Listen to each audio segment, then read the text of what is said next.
Hello दोस्तों, स्वागत है एक बार फिर से आप सभी का हमारे इस चैनल में जिसका नाम है ऑल हिट एग्जाम। और आज के इस वीडियो में हम लोग देखेंगे आपका आज जो पेपर हुआ है सी टेट का 7 तारीख को 7 फरवरी 2026 को सेकंड शिफ्ट में यानी कि द्वितीय पाली में प्राइमरी लेवल का पेपर 1 है ये आपका। तो ये सेकंड शिफ्ट में हुआ था। तो उसमें मेरे पास जो पेपर कोड है ये पेपर कोड भी है। और इस पेपर में जो सभी 150 प्रश्न पूछे गए हैं आज वाले पेपर में एग्जाम में सेकंड शिफ्ट में, उन सभी 150 प्रश्नों को हम लोग विस्तृत हल करते हुए एक एक प्रश्न को एक्सप्लेनेशन के साथ हल करते हुए चलेंगे कि उस प्रश्न का आंसर क्यों सही हुआ है। दोस्तों, अब तक आपने YouTube पे जितने भी वीडियो देखे होंगे उन सभी में आपको केवल फटाफट आंसर बताया गया है, लेकिन एक्सप्लेन कोई नहीं किया है। लेकिन मैं आपको एक्सप्लेन करते हुए आंसर बताऊंगा। तो आपको ये वीडियो लंबे समय, थोड़ा सा वीडियो लंबा होगा, लेकिन आपको आपकी कंफ्यूजन दूर होंगे कि आखिर में उस प्रश्न का उत्तर क्यों सही हुआ है। तो दोस्तों चलिए बढ़ते हैं सीधे हम लोग अपने टॉपिक की ओर। अपना ये रहा पहला भाग शुरू होता है प्राइमरी लेवल में। दोस्तों आप सभी को मालूम है यहाँ से शुरू होता है पार्ट 1 भाग 1 में सीडीपी बाल विकास मनोविज्ञान के 30 प्रश्नों को। तो पहला क्वेश्चन दोस्तों पूछा गया था आपका, थोड़ा सा इसको और जूम कर लेते हैं। हाँ, पहला क्वेश्चन दोस्तों पूछा गया था आपका कि रमा ने अपने भाई ताहिर के साथ मतलबी तरीके से व्यवहार किया। अगले दिन ताहिर बीमार हो गया। रमा ने निष्कर्ष निकाला कि उसने अपने भाई को बीमार कर दिया। पियाजे के अनुसार रमा संज्ञानात्मक विकास के किस चरण में है? तो यहाँ आपका राइट आंसर क्या हो जाएगा? ऑप्शन नंबर पहला, पूर्व संक्रियात्मक अवस्था। क्यों? क्योंकि यहाँ जो है ये ट्रांसडक्टिव रीजनिंग यानी कि परागमनात्मक तर्क का उदाहरण है। जो पियाजे की पूर्व संक्रियात्मक अवस्था यानी कि 2 से 7 वर्ष की विशेषता है। इसमें बच्चा दो असंबद्ध घटनाओं जैसे कि दुर्व्यवहार और बीमारी, इसके बीच में गलत कारण प्रभाव संबंध बना लेता है। तो यहाँ पे आपका ऑप्शन में पहला हो जाएगा पूर्व संक्रियात्मक अवस्था। नेक्स्ट आगे सेकंड क्वेश्चन पूछा गया था कि वह वह प्रक्रिया है जिसके द्वारा बच्चे अपनी जेंडर भूमिकाओं के बारे में जागरूक हो जाते हैं। तो वह प्रक्रिया कौन सी है? जेंडर वर्गीकरण टाइपिंग, ऑप्शन नंबर 4। क्योंकि जेंडर टाइपिंग वह समाजीकरण की प्रक्रिया है जिसके द्वारा बच्चे सीखते हैं कि उनकी संस्कृति में लड़का या लड़की होने का क्या अर्थ है और उसी के अनुसार व्यवहार अपनाते हैं। तो ऑप्शन नंबर आपका 4 यहाँ पे करेक्ट हो जाएगा। नेक्स्ट आगे क्वेश्चन नंबर 3 पूछा गया है कि निम्नलिखित में से कौन सा परिदृश्य लेव वाइगोत्स्की के आलंबन की अवधारणा के अनुप्रयोग का उपयुक्त वर्णन कर रहा है?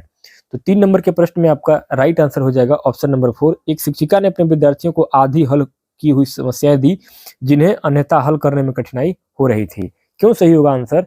क्योंकि वाइगोत्स्की ने कहा था कि पाड़ या आलंबन, स्कैफोल्डिंग, वह अस्थायी मदद है जो बच्चे को दी जाती है। अर्थात आधी हल की गई समस्या, हाफ सॉल्व प्रॉब्लम, एक संकेत यानी एक क्यू का काम करती है जो बच्चे को आगे बढ़ने में मदद करती है। और बाकी जो 3 विकल्प दिए गए हैं इन तीनों विकल्पों में मदद नहीं दी जा रही है या रटने पर जोर दिया जा रहा है। तो ये इसके फोल्डिंग की वजह से आपका ऑप्शन नंबर 4 करेक्ट हो जाएगा 3 नंबर के प्रश्न में। अगला चौथा प्रश्न पूछा गया है कि प्रगतिशील शिक्षा एक शैक्षिक दर्शन है जो डैश डैश किस पर जोर देता है? तो प्रोग्रेसिव एजुकेशन जो है वो जोर देता है छात्र केंद्रित शिक्षा और सक्रिय भागीदारी पर। क्योंकि जॉन डीवी जो है प्रगतिशील शिक्षा पर जोर देते हैं। जॉन डीवी द्वारा समर्थित प्रगतिशील शिक्षा रटने या शिक्षक केंद्रित विधियों के बजाय कर के सीखने यानी कि लर्निंग बाय डूइंग और बाल केंद्रित शिक्षा पर जोर देता है जॉन डीवी का सिद्धांत। आगे पांचवा प्रश्न पूछा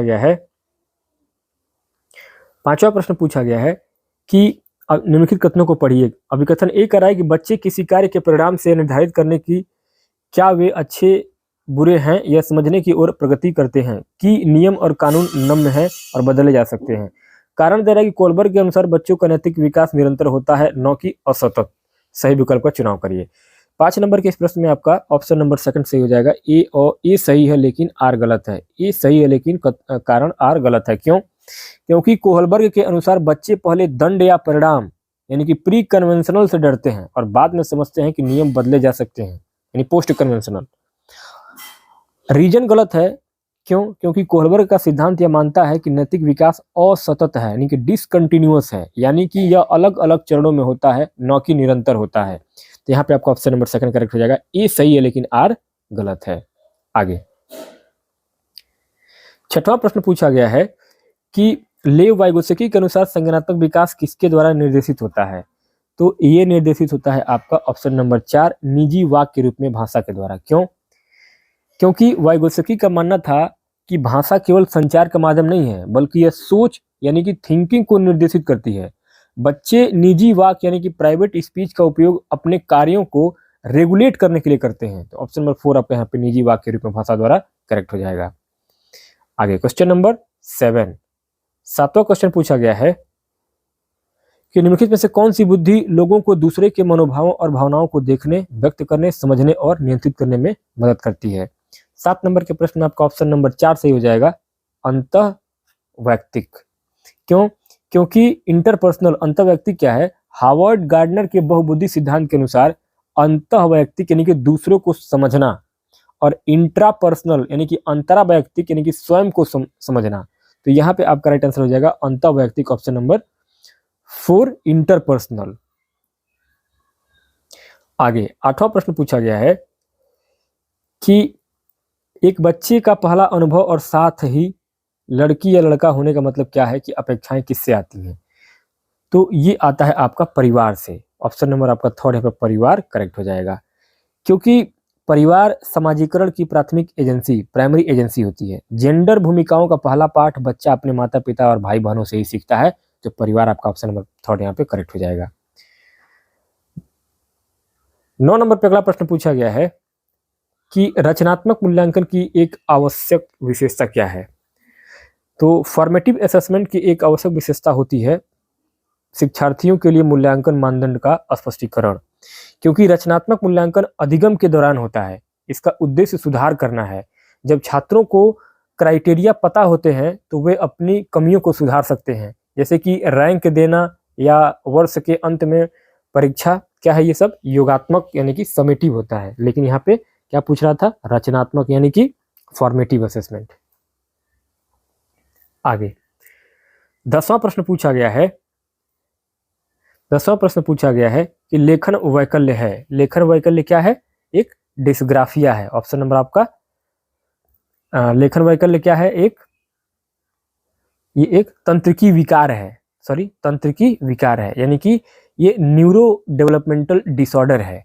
डिस्ग्राफिया एक अधिगम अक्षमता है जो कि तंत्रिकी विकारों की श्रेणी में आता है। इसमें मस्तिष्क की वायरिंग से संबंधित है जो लिखने के कौशल को प्रभावित करता है। तो इसमें आपका ऑप्शन नंबर 4 यहाँ पे करेक्ट हो जाएगा, तंत्रिकी विकार।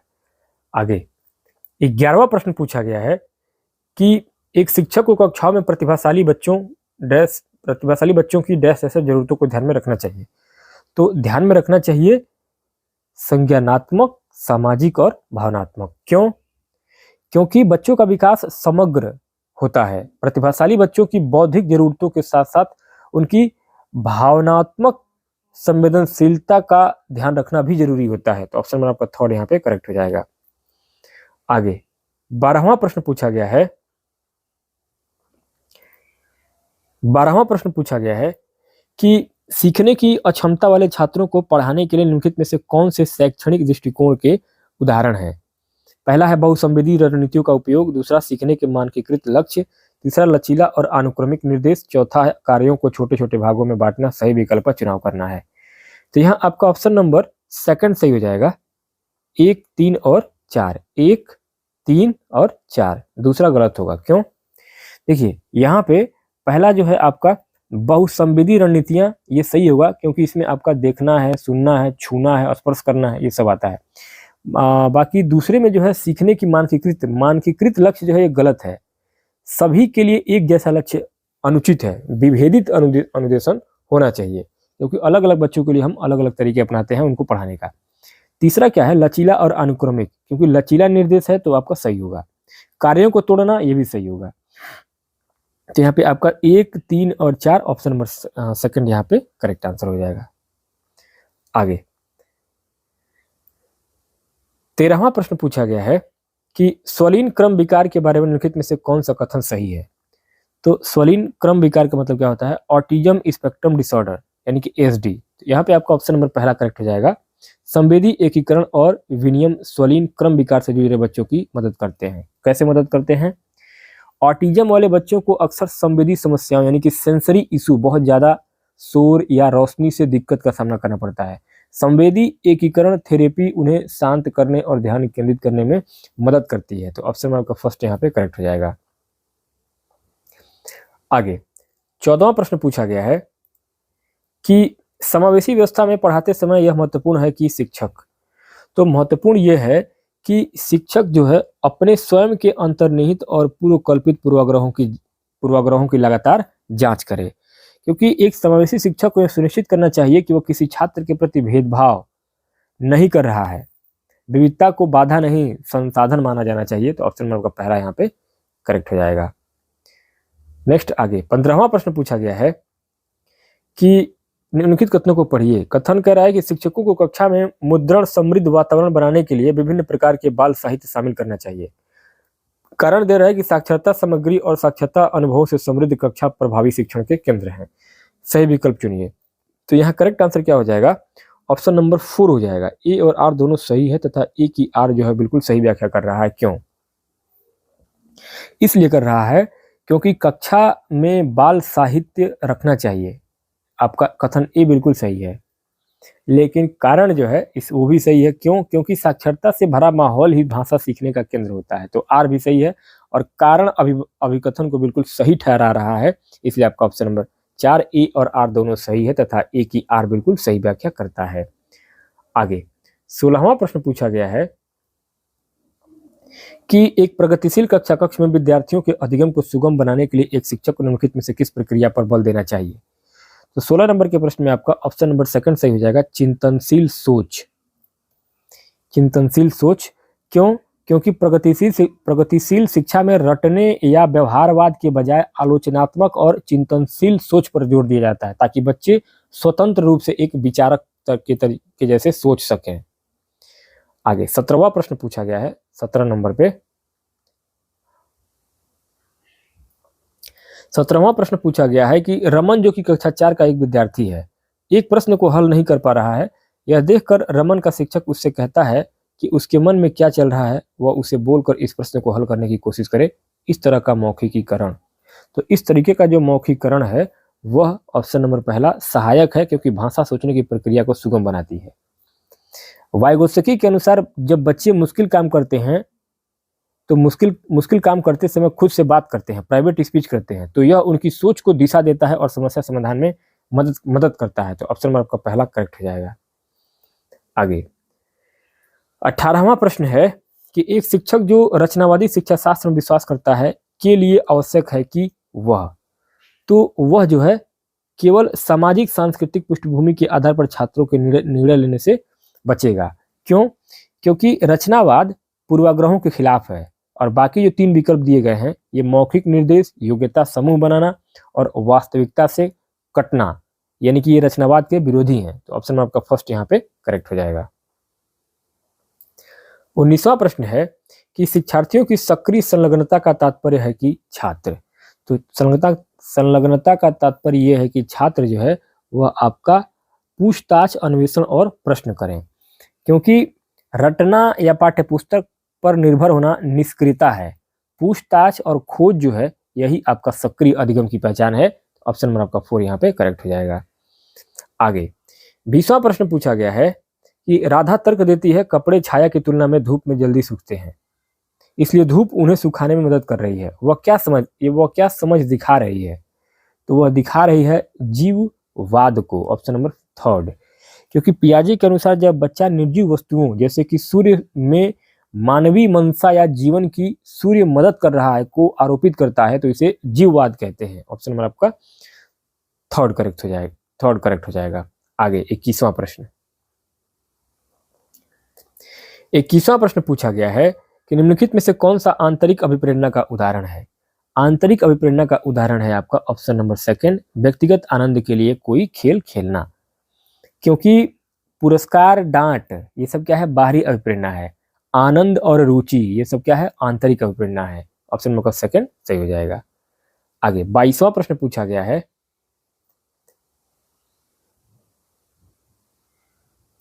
22वां प्रश्न पूछा गया है कि निम्नलिखित कथनों को पढ़िए। अभी कथन ए कह रहा है कि रचनावादी शिक्षा शास्त्र में विश्वास रखने वाले शिक्षकों को बच्चों को ढेर सारी सामग्री उपलब्ध करानी चाहिए। कारण आर दे रहा है कि छोटे बच्चे अर्थपूर्ण सीखने के लिए केवल मौखिक निर्देशन व व्याख्यान पर निर्भर होते हैं। सही विकल्प का चुनाव करिए। तो यहाँ आपका करेक्ट आंसर हो जाएगा ऑप्शन नंबर सेकंड, ए सही है लेकिन आर गलत है। कैसे गलत है, ध्यान दीजिए। क्योंकि ये सही इसलिए है क्योंकि बच्चों को सामग्री देनी चाहिए ताकि वे ज्ञान का निर्माण करें। और कारण आर क्यों गलत है, क्योंकि छोटे बच्चे केवल मौखिक निर्देशों से नहीं सीखते हैं, उन्हें मूर्त अनुभवों यानी कि कंक्रीट एक्सपीरियंस की भी आवश्यकता होती है। तो ऑप्शन नंबर आपका सेकंड यहाँ पे ए सही है लेकिन आर गलत है, करेक्ट हो जाएगा। आगे 23वां प्रश्न है, साथियों और शिक्षकों के सामने कम योग्यता की उपस्थिति से बचना एक उदाहरण है। तो ये होता है आपका प्रदर्शन परिहार के लक्ष्य का। क्यों? क्योंकि जब छात्र का लक्ष्य केवल असफल होने से बचना या बेवकूफ न दिखना होता है तो इसे परफॉर्मेंस अवॉइडेंस गोल कहते हैं, यानी कि मास्टरी गोल जो है वो सीखने के लिए होता है। तो यहाँ पे आपका ऑप्शन नंबर थर्ड प्रदर्शन परिहार के लक्ष्य का करेक्ट हो जाएगा। आगे 24वां प्रश्न, 24वां प्रश्न पूछा गया है कि कक्षा में आलोचनात्मक सोच को बढ़ावा देने के लिए निम्नलिखित में से कौन सा प्रभावी तरीका है। तो प्रभावी तरीका हो जाएगा आपका ऑप्शन नंबर सेकंड, छात्रों को स्वतंत्र रूप से सोचने और धारणाओं पर सवाल उठाने के लिए प्रोत्साहित करना। क्यों क्यों सही होगा, क्योंकि आलोचनात्मक सोच का अर्थ है कि जो भी जानकारी मिले उस पर प्रश्न करना और विश्लेषण करना, न कि उसे ज्यों का त्यों मान लेना। तो ऑप्शन नंबर आपका सेकंड करेक्ट हो जाएगा। आगे 25वां प्रश्न है, 25वां प्रश्न पूछा गया है कि निम्नलिखित कथनों को पढ़िए। अभी कथन ए कह रहा है कि कुछ बच्चों में ऐसी विशेषताएं होती हैं जो उनके माता पिता से मिलती हैं, जबकि अन्य अपने माता पिता से स्पष्ट रूप से भिन्न होते हैं।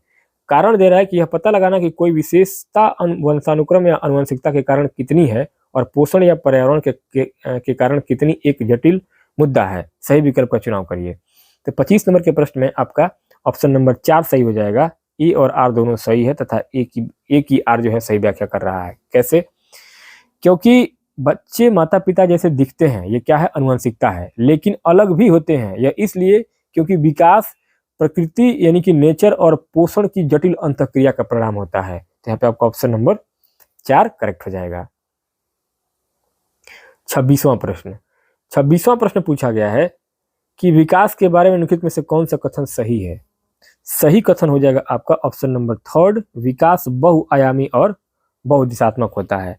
क्योंकि विकास सीधा नहीं होता है, इसमें कई आयाम होते हैं, जैसे कि शारीरिक, मानसिक, और इसमें लाभ और हानि दोनों शामिल होता है। तो ऑप्शन नंबर थर्ड यहाँ पे करेक्ट हो जाएगा। आगे 27वां प्रश्न, 27वां प्रश्न पूछा गया है, निम्नलिखित कथनों को पढ़िए। अभी कथन एक कह रहा है कि समझने व बोलने की क्षमता मुंह और मस्तिष्क के शारीरिक विकास पर निर्भर करती है। कारण आर दे रहा है कि संवेगात्मक विकास शारीरिक विकास से संबंधित है। तो यहाँ आपका राइट आंसर क्या हो जाएगा, ऑप्शन नंबर 4, यानी कि ए और आर दोनों सही है तथा ए की आर जो है बिल्कुल सही व्याख्या कर रहा है। क्यों? क्योंकि बोलने के लिए मुंह या दिमाग का विकास जरूरी है, जैसे कि शारीरिक विकास, और यह विकास के परस्पर संबंध के सिद्धांत को दर्शाता है, जहां एक क्षेत्र यानी कि शारीरिक दूसरे क्षेत्र यानी कि भाषाइक एक दूसरे को प्रभावित करता है। तो ऑप्शन में आपका 4 यहाँ पे करेक्ट हो जाएगा। आगे 28वां प्रश्न पूछा गया है कि अधिकांश बच्चे 5-6 सुसंगत वाक्य कब बोल सकते हैं। तो ये बोल सकते हैं 3 साल में। ऑप्शन नंबर आपका पहला 3 साल में, 3 ईयर में, क्योंकि 3 वर्ष की आयु को अक्सर हम भाषा विस्फोट का काल माना जाता है। हालांकि लंबी कहानियां 4-5 साल में आती हैं, लेकिन 3 साल का बच्चा व्याकरण के साथ वाक्य बोलना शुरू कर देता है और सीटेट में अक्सर 3 वर्ष को वाक्य निर्माण की शुरुआत मानता है।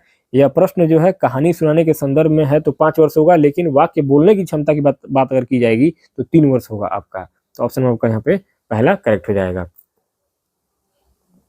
29वां है कि लेव वाइगोत्स्की के अनुसार जैसे जैसे बच्चे बढ़ते हैं उनकी भाषा डैश डैश की ओर विकसित होती है। तो ये होता है आपका मौखिकीकरण से आंतरिक वाक की ओर। ऑप्शन नंबर आपका तीसरा। क्यों? क्योंकि वाइगोत्स्की के अनुसार विकास का जो क्रम है वो सामाजिक वाक से निजी वाक यानी कि सोशल स्पीच से प्राइवेट स्पीच, उसके बाद थिंकिंग अलाउड और इनर लाइनर। बच्चा पहले बोल कर सोचता है और फिर मन में सोचता है। तो ऑप्शन आपका थर्ड यहाँ पे करेक्ट हो जाएगा। आगे तीसरा प्रश्न है कि पियाजे ने संज्ञानात्मक विकास को किस तरह घटित होने वाला बताया। तो यह बताया था उन्होंने ऑप्शन नंबर 4, 4 गुणात्मक रूप से विभिन्न अवस्थाओं में, क्योंकि पियाजे का सिद्धांत चरण सिद्धांत 4 प्रकार का है। उन्होंने 4 अवस्थाएं दी थी। इसमें आपका SPCF, इस S मतलब होता है आपका सेंसरी मोटर, P मतलब होता है आपका प्री ऑपरेशनल, C मतलब होता है आपका कंक्रीट और F मतलब होता है फॉर्मल। तो जो सार्वभौमिक और गुणात्मक रूप से क्या है, अलग है। तो यहाँ पे आपका ऑप्शन नंबर 4, 4 गुणात्मक रूप से विभिन्न अवस्थाओं में करेक्ट हो जाएगा। नेक्स्ट आगे। अब दोस्तों यहाँ से आपके मैथमेटिक्स के सेकंड भाग में शुरू हो रहे हैं गणित के आपके यहाँ से क्वेश्चन शुरू हो रहे हैं मैथमेटिक्स के। इसमें आपका 31 नंबर पर जो प्रश्न पूछा गया है कि अंकों 1, 5, 0 और 7 का प्रयोग एक ही बार करके बनी सबसे बड़ी 4 अंक की संख्या तथा सबसे छोटी 4 अंक की संख्या में कितना अंतर होगा। तो मित्रों यहाँ पे आपका बहुत ही सही क्वेश्चन दिया गया है, 6453। ऑप्शन नंबर आपका सेकंड करेक्ट हो जाएगा। कैसे होगा देखिए, सबसे बड़ी संख्या अवरोही क्रम में अगर देखेंगे तो सबसे बड़ी संख्या अवरोही क्रम में क्या होगा आपका 7510 अवरोही क्रम में, और सबसे छोटी संख्या अगर देखेंगे आरोही क्रम में तो क्या होगा 1057। तो अब 0 को शुरू में नहीं रख सकते हैं क्योंकि वह 3 अंकों की संख्या बन जाएगी। तो यहाँ पे अंतर क्या होगा, आप 7510 में से 1057 को घटा देंगे तो 6453 आपका राइट आंसर आ जाएगा। तो यहाँ पे आपका ऑप्शन नंबर सेकंड करेक्ट हो जाएगा। आगे 32वां प्रश्न पूछा गया है कि कांता के पास 5 दर्जन चॉकलेट हैं, वह इनका 1/6 भाग अरुणा को और शेष चॉकलेटों का 1/5 भाग राधा को देती है। उसके बाद वह अपने अन्य 3 मित्रों में से प्रत्येक को शेष चॉकलेटों का 1/8 भाग देती है। कांता के पास अब कितने चॉकलेट हैं। तो यहाँ दोस्तों राइट आंसर क्या हो जाएगा आपका, सेकंड ऑप्शन हो जाएगा 25। लेकिन कैसे होगा देखिए, कुल चॉकलेट कितना है, कांता के पास 5 दर्जन चॉकलेट है, यानी कि 12 25 60 कितना है टोटल, कांता के पास टोटल 60 चॉकलेट हैं। कुल चॉकलेट कितना हो गया 12 25 60, और अरुणा को दिया गया कितना था, यानी कि 1/6 भाग। तो यानी कि 1/6 भाग कितना हो जाएगा 60 गुणे 1/6, 60 गुणे 1/6 बराबर कितना हो जाएगा 6 दहिया 60, यानी कि ये हो जाएगा आपका 10। अब 60 में से 10 घटा देंगे कितना बचेगा 50। अब राधा को दिया कितना 1/5 भाग, राधा को कितना दिया था 1/5 भाग। तो यानी कि आपका अब 50 गुणे 1/5, तो 5 दहिया 50। तो अब उसमें से कितना बचा 40। तो अब जो है कितना हो जाएगा, अब 3 दोस्तों को दिया शेष का, अब तीनों दोस्तों को जो है दिया गया शेष का कितना था 1/5। तो यहाँ कितना हो जाएगा, 3 दोस्तों को दिया 1/8। तो अब कितना हो जाएगा आपका 40 गुणे 1/8 बराबर कितना हो जाएगा 8 5 40, यानी कि आपका 5, यानी कि 5 प्रति दोस्त 5।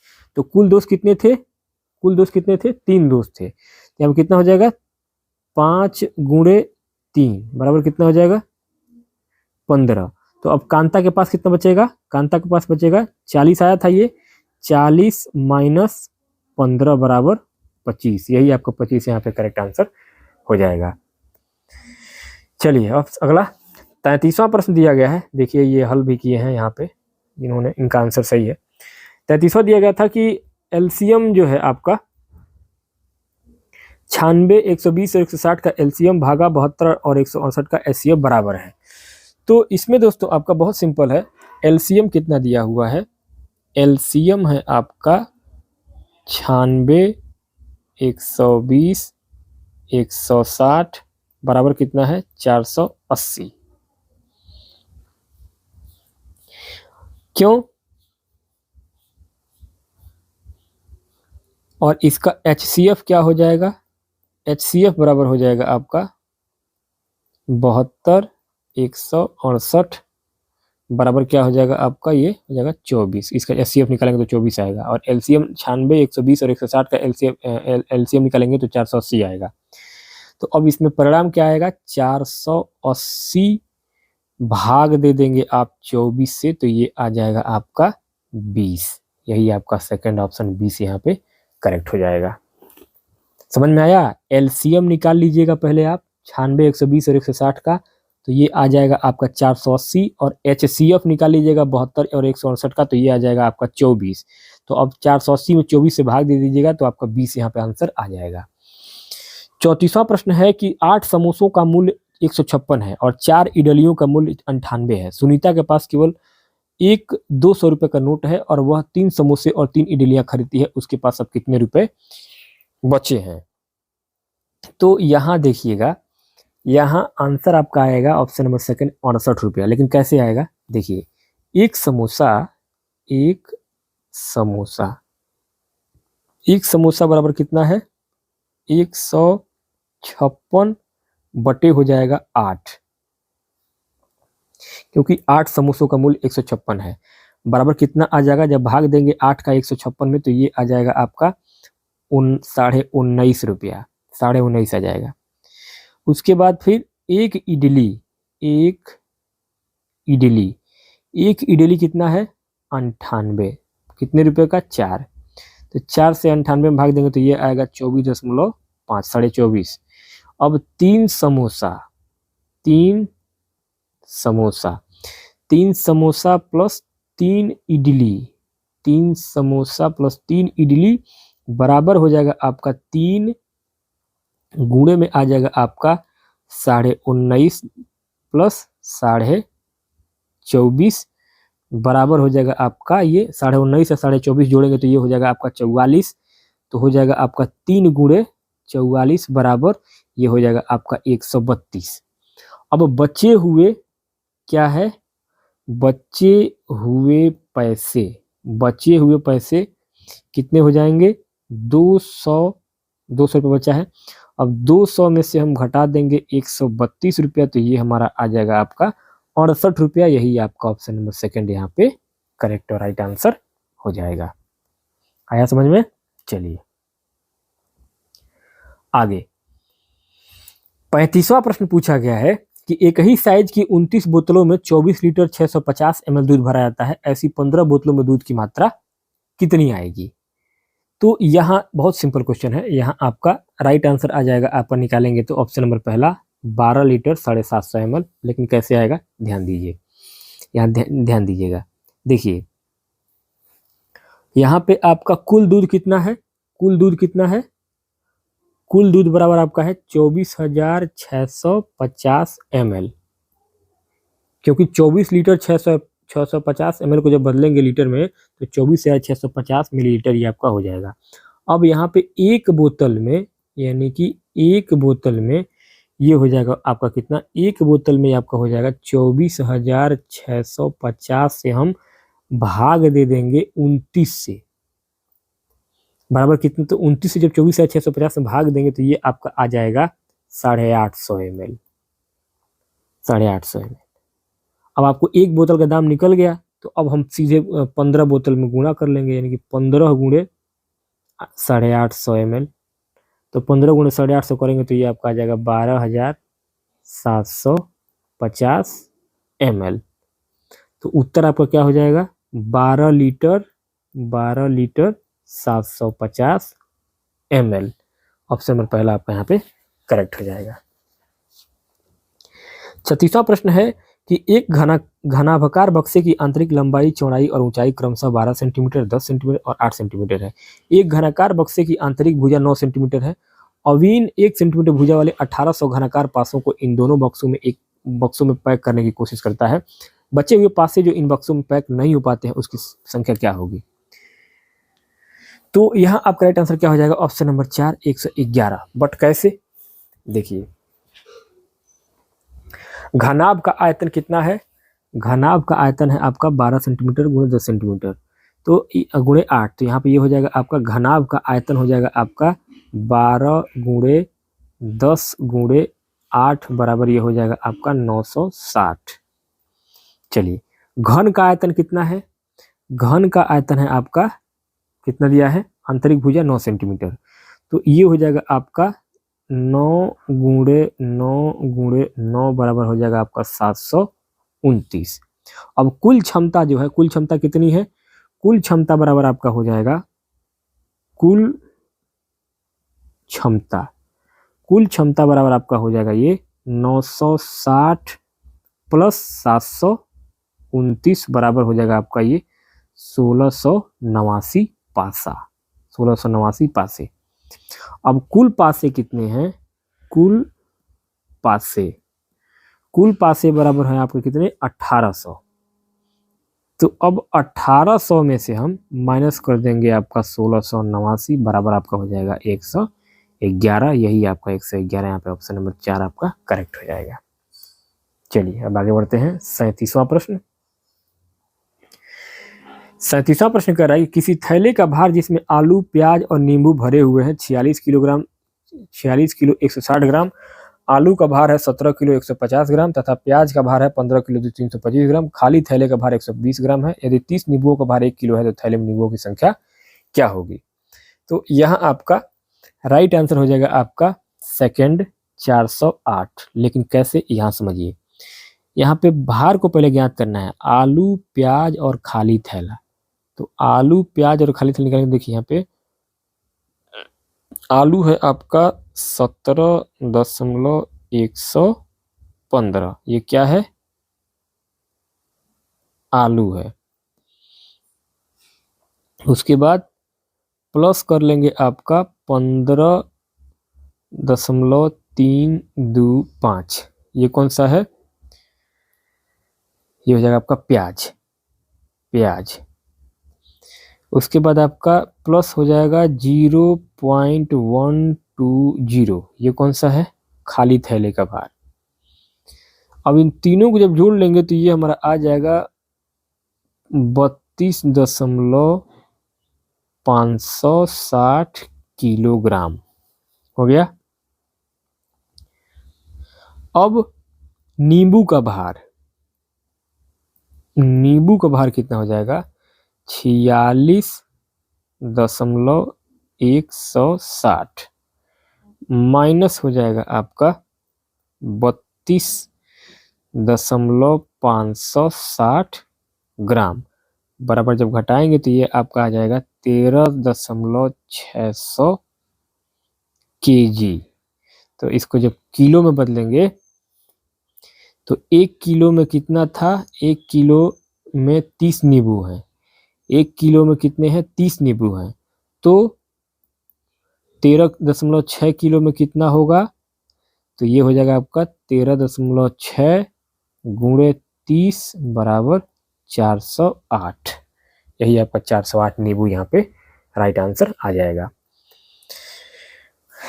आगे अगला है 38वां कि निम्न में से किनकी केवल 2 सममिति रेखाएं हैं? ए समबाहु त्रिभुज, बी आयत, सी समचतुर्भुज और डी समद्विबाहु त्रिभुज।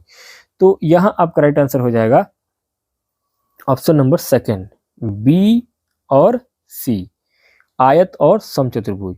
क्योंकि आयत जो है रेक्टेंगल में 2 रेखाएं क्षैतिज और ऊर्ध्वाधर होती हैं, यानी कि क्षैतिज और ऊर्ध्वाधर 2 रेखाएं। समचतुर्भुज में भी ये समचतुर्भुज में भी 2 रेखाएं विकर्ण होती हैं। समचतुर्भुज में भी 2 रेखाएं विकर्ण होती हैं और समबाहु त्रिभुज में 3 और समद्विबाहु में 1 होती हैं। यहाँ पे आपका राइट आंसर हो जाएगा ऑप्शन नंबर सेकंड, बी और सी। आगे 39वां प्रश्न पूछा गया है कि एक निम्न में से किस अक्षर में घूर्णन सममिति है परंतु रेखा सममिति नहीं? तो हम 39 नंबर के प्रश्न में आपका राइट आंसर क्या हो जाएगा? Option number third, Z. क्योंकि जेड को घुमाने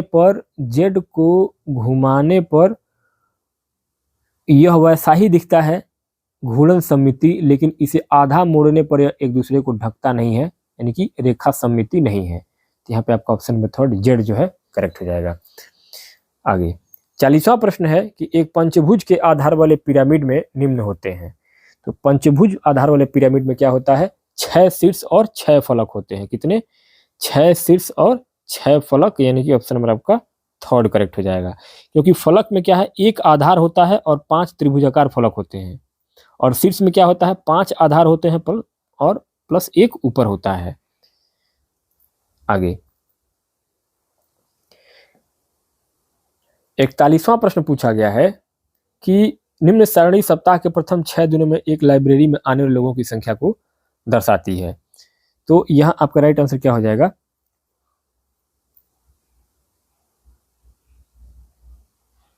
यहां आपका राइट आंसर क्या हो जाएगा?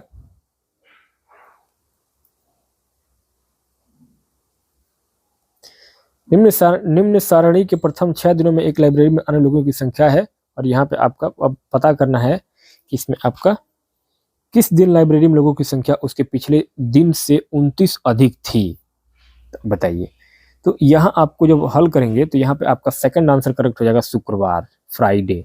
क्यों सही होगा? क्योंकि गुरुवार यानी कि बृहस्पतिवार को क्या है, 95 दिन है, और शुक्रवार कितना है, 124 है।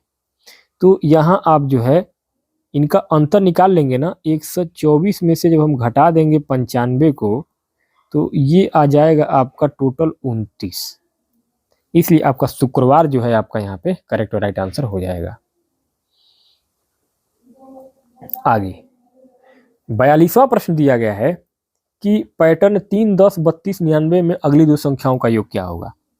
तो ये हो जाएगा आपका 1209। लेकिन कैसे? देखिए, पैटर्न जो दिया गया है ना, इसमें आप 3 धन 1, फिर से 3 धन 2, फिर 3 धन 3, ये बीच में जो है सब गुणा रहेगा, बीच में सब गुणा रहेगा। अब अगली संख्या क्या होगी? अगली संख्या बराबर हो जाएगा आपका 99 गुणे 3 धन 4, यानी कि 301। फिर अगली संख्या क्या हो जाएगा? 301 गुणे 3 धन 5 बराबर हो जाएगा आपका ये 908। अब इसका योग जब हम कर देंगे तो ये हो जाएगा, योग इसका कर देंगे तो ये हो जाएगा आपका 301 धन 908 बराबर हो जाएगा आपका 1209। यही आपका 1209 करेक्ट हो जाएगा। आगे क्वेश्चन नंबर 43, 43वां प्रश्न कह रहा है कि 12 और 49 के बीच सभी अभाज्य संख्याओं का योग क्या होगा? तो ये होगा आपका सभी अभाज्य संख्याओं का योग, ऑप्शन नंबर पहला 300। लेकिन कैसे होगा? देखिए, अभाज्य संख्याएं क्या कितनी हो जाएंगी? 13, 17, 19, 23, 29, 31, 37, 41, 43, 47। इन सबको जब जोड़ देंगे ना, सबको प्लस कर देंगे तो ये आपका 300 आ जाएगा। इन सबका जोड़ आपका 300 आ जाएगा। यही आपका राइट आंसर हो जाएगा। आगे क्वेश्चन नंबर 44, 44 कह रहा है कि यदि 101 गुणे 210 माइनस 120 गुणे 102 बराबर 99 गुणे 104 माइनस है, तो इस बॉक्स में इसके स्थान पर कौन सी संख्या आएगी? तो अब यहाँ जो है समीकरण जो है ये जो दिया है, इसमें राइट आंसर आपका 1326 आएगा। 1326 कैसे? देखिए, यहाँ पे आप लीजिए इसका LHS। LHS बराबर आपका ये हो जाएगा, अब इसको आप निकालेंगे गुणा करके, 101 गुणे 210 माइनस 120 गुणे 102, तो ये आपका आएगा 21,210 माइनस हो जाएगा आपका 12,240 बराबर ये आपका आ जाएगा 8970। और फिर इसको हम राइट हैंड साइड में अगर इसका देखेंगे तो ये हो जाएगा आपका RHS बराबर हो जाएगा आपका 10,296 माइनस हो जाएगा आपका X। अब X बराबर इसका मान निकालेंगे तो 10,296 माइनस हो जाएगा आपका 8970 बराबर हो जाएगा आपका ये 1326। बहुत सिंपल क्वेश्चन है दोस्तों, ऑप्शन नंबर आपका 4 1324 करेक्ट हो जाएगा। आगे 145 के 45वां कह रहा है कि 36 और 48 के सभी सार व गुणनखंडों यानी एक को छोड़कर का योग क्या होगा। तो ये हो जाएगा आपका 27, ऑप्शन नंबर आपका पहला करेक्ट हो जाएगा। कैसे? क्योंकि कॉमन फैक्टर जो लेते हैं ना, कॉमन फैक्टर जो लेते हैं वो 1, 2, 3, 4, 6 और 12। तो एक को छोड़कर, एक को हटा देना है, तो इसको छोड़ करेंगे तो 2, 3, 4, 6 प्लस 12 बराबर कितना हो जाएगा 27। यही आपका ऑप्शन नंबर पहला करेक्ट हो जाएगा। आगे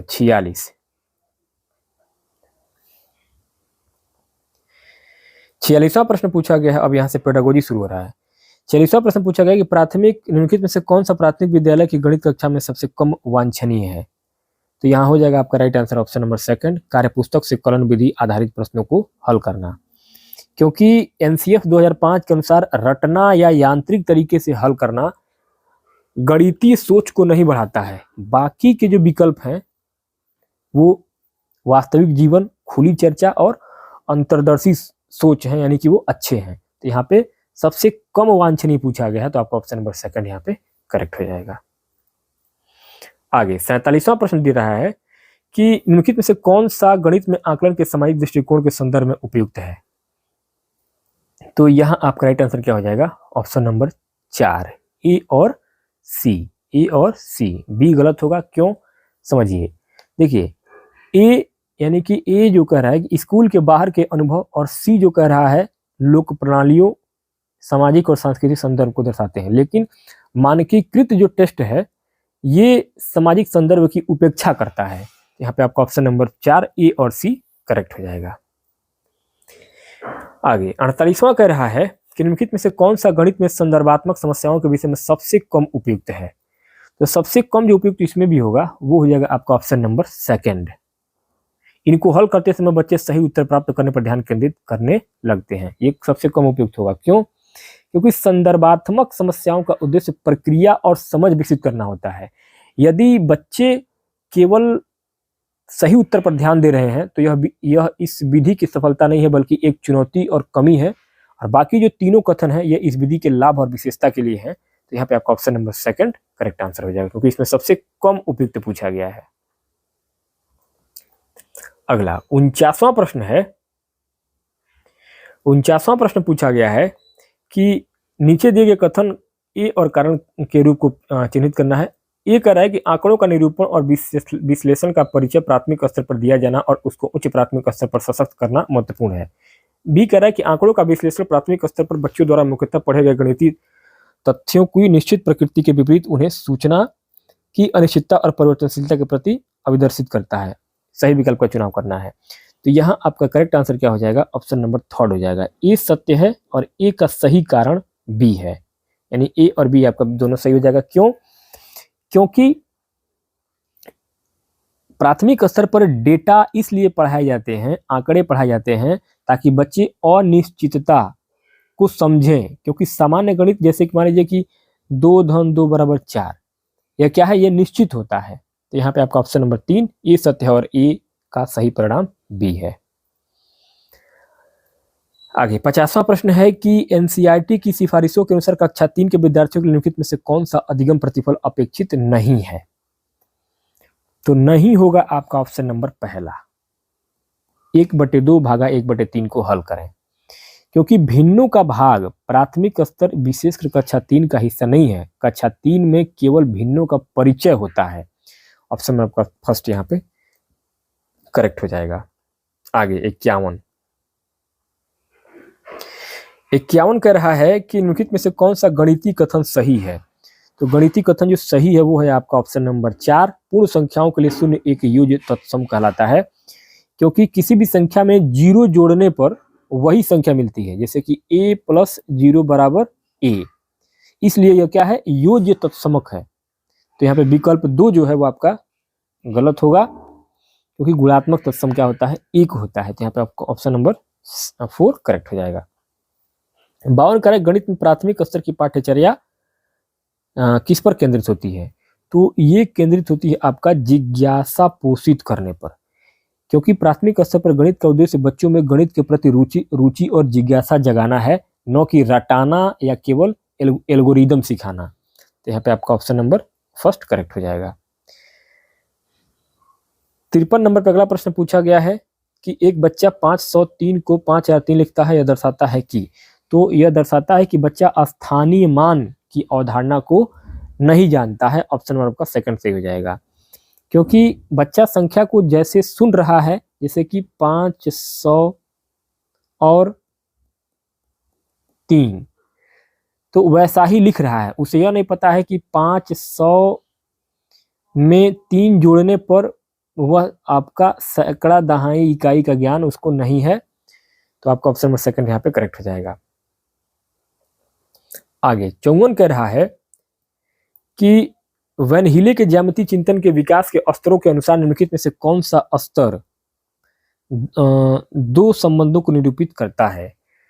तो यहाँ पे हो जाएगा आपका ऑप्शन नंबर सेकंड। एक बच्चा दी गई ज्यामितीय आकृति के सामान्य गुणों को अनौपचारिक रूप से निगमन कर सकता है तथा इन गुणों के बीच संबंधों को देख सकने में सक्षम है, क्योंकि वैन हीले का जो ज्यामिति है वो आपका लेवल 1 में, लेवल 0 में क्या होता है, दिखावट होता है, विजुअलाइजेशन होता है। लेवल 1 में विश्लेषण गुण होता है और लेवल 2 में अनौपचारिक निगमन यानी कि गुणों के बीच संबंध दिखाया जाता है। तो आपका ऑप्शन नंबर सेकंड यहाँ पे करेक्ट हो जाएगा। आगे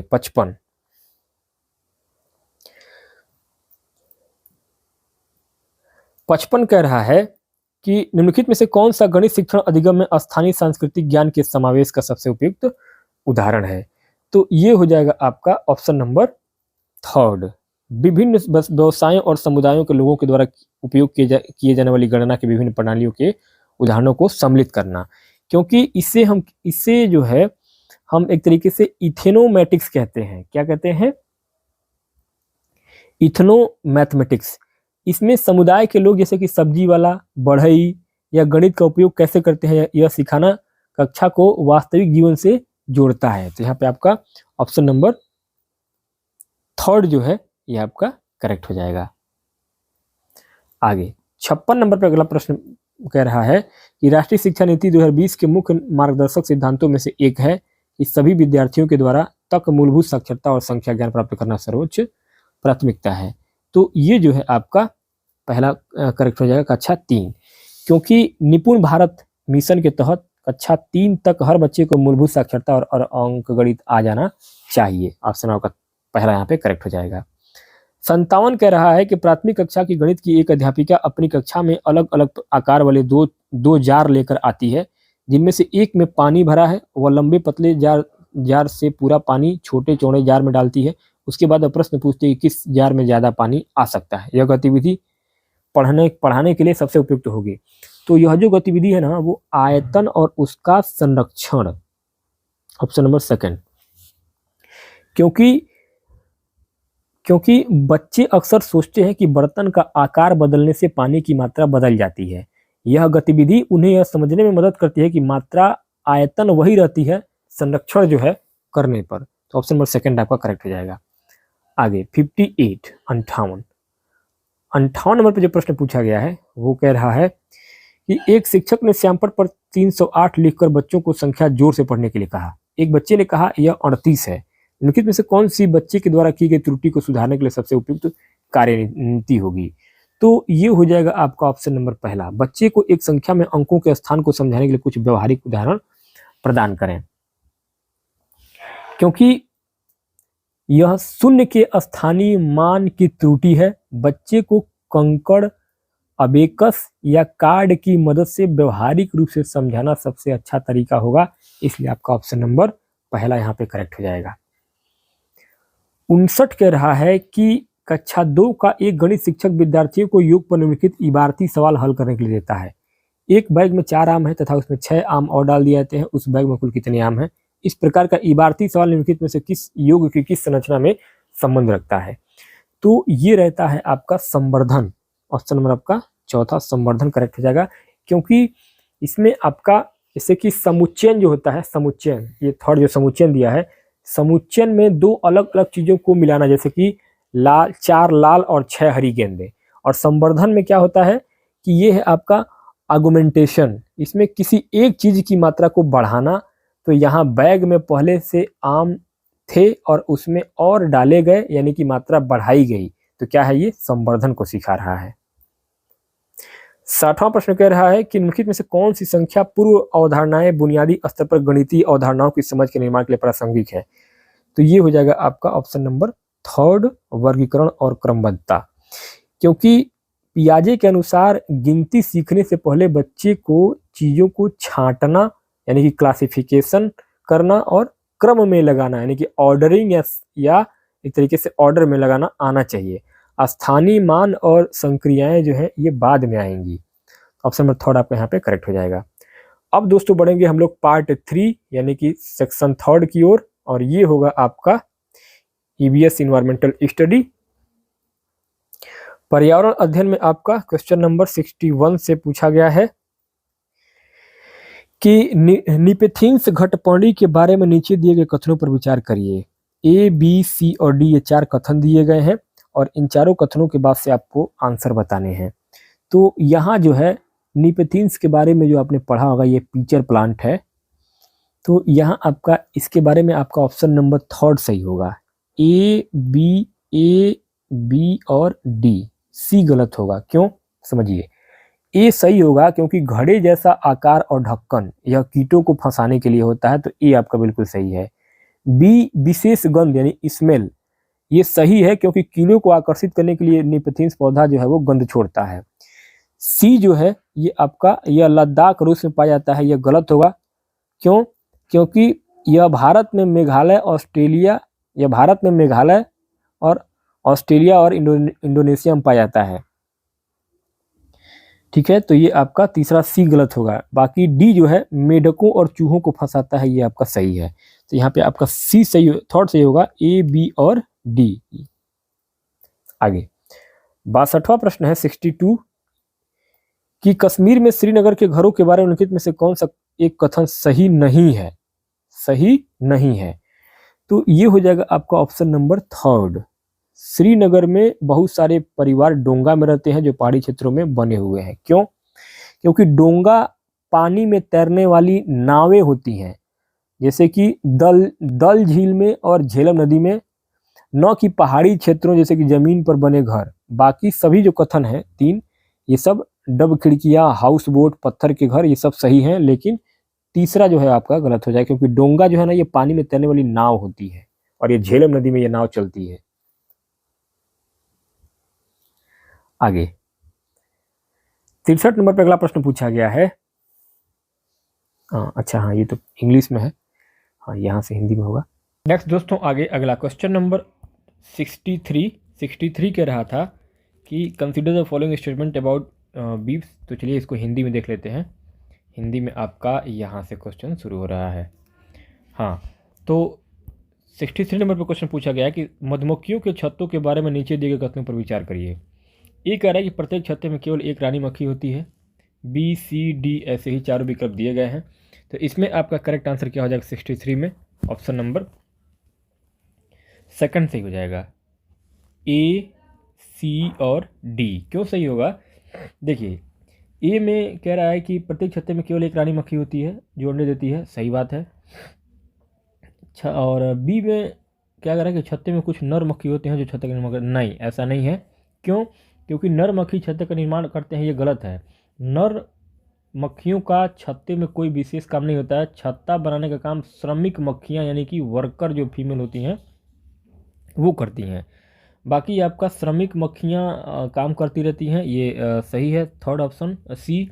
और डी जो है विशेष नाच होता है, खोज में उड़ती रहती हैं और खोज में विशेष प्रकार नाच करती हैं, तो हाँ ये भी सही है। तो आपका ए, सी और डी आपका ऑप्शन नंबर 2 यहाँ पे करेक्ट हो जाएगा। नेक्स्ट आगे आपका क्वेश्चन नंबर 64 कह रहा है कि हाथियों के बारे में नीचे दिए गए कथनों पर विचार करिए। तो यहाँ आपका 64 में ए, हाथी झुंड में रहते हैं, हाथियों के एक झुंड में 20 से 25 हथनियाँ रहती हैं। तो इस तरीके से सी और डी ये चारों विकल्प दिए गए हैं। तो यहाँ 64 में आपका करेक्ट आंसर हो जाएगा ऑप्शन नंबर 2 ए और डी। क्यों, क्योंकि ए जो है हाथी झुंड में रहते हैं, ये कथन बिल्कुल सही है। बी जो है वो गलत क्यों होगा, क्योंकि 20-25 हथिनियाँ ये गलत है। सामान्यतः एक झुंड में 10 से 12 ही हथिनियाँ रहती हैं, इससे ज़्यादा नहीं रहती हैं और बच्चे होते हैं। और सी जो है नर हाथी झुंड में 9 से 10 वर्ष की आयु तक रहते हैं, नहीं ये भी गलत है। नर हाथी 9 से 10 वर्ष तक रहते हैं, ये गलत है। नर हाथी कम से कम 14 से 15 वर्ष की आयु में झुंड छोड़ देते हैं। तो यहाँ आपका ए और डी आपका ऑप्शन नंबर सेकंड जो है करेक्ट हो जाएगा। नेक्स्ट आगे 65 नंबर पर अगला प्रश्न पूछा गया है। 65 नंबर पर अगला प्रश्न पूछा गया कि प्रायः 1000 वर्ष पूर्व अलबरूनी उज्बेकिस्तान से आए एक यात्री ने भारत के बारे में अपना वृत्तांत लिखा था। निम्नलिखित में से कौन से वृत्तांत अलबरूनी की किताब में लिपिबद्ध किए गए हैं। तो अलबरूनी के बारे में जो यहाँ पे कथन दिया गया है उसमें आपका ऑप्शन नंबर थर्ड सही हो जाएगा, ए और सी। क्यों सही होगा, क्योंकि एनसीईआरटी की किताब में अलबरूनी के जो अध्याय में विशेष रूप से तालाबों की वास्तुकला और सीढ़ियों का वर्णन किया गया है। घोड़ों से ठेला खींचना जो है उसका मुख्य अवलोकन नहीं था, इसलिए आपका ऑप्शन नंबर बी गलत हो जाएगा। और झील और जोहर पानी को इकट्ठा करने के लिए बनाए जाते थे, ये भी गलत है। ऑप्शन नंबर थर्ड आपका ए और सी जो है कथन आपका बिल्कुल यहाँ पे करेक्ट और राइट आंसर हो जाएगा। चलिए अब बढ़ते हैं नेक्स्ट आगे। अगला क्वेश्चन नंबर 66 नंबर पे अगला प्रश्न पूछा गया है कि जंगल अधिकार कानून 2007 के अनुसार कम से कम डैश डैश तक जंगल में रहने से वहाँ के लोगों को जंगल तथा वहाँ पैदा होने वाली चीज़ों का हक मिल जाता है। तो ये आपका ऑप्शन नंबर पहला हो जाएगा 25 वर्ष, क्योंकि यह कानून जो है जंगल अधिकार कानून 2007 ये कहता है कि जो लोग कम से कम 25 वर्षों से जंगल में रह रहे हैं उनका वहाँ की भूमि और उपज पर अधिकार है। तो ऑप्शन नंबर आपका पहला 25 वर्ष करेक्ट हो जाएगा। नेक्स्ट आगे 67 कह रहा है कि अभिकथन ए तथा कारण आर। अभिकथन कह रहा है कि पशुओं को पालतू बनाने की प्रक्रिया दुनिया के बहुत से भागों में धीरे धीरे चलती रही है। कारण आर कह रहा है कि सबसे पहले पालतू बनाए गए जानवरों में भेड़ और बकरी आते हैं। सही विकल्प का चुनाव करिए।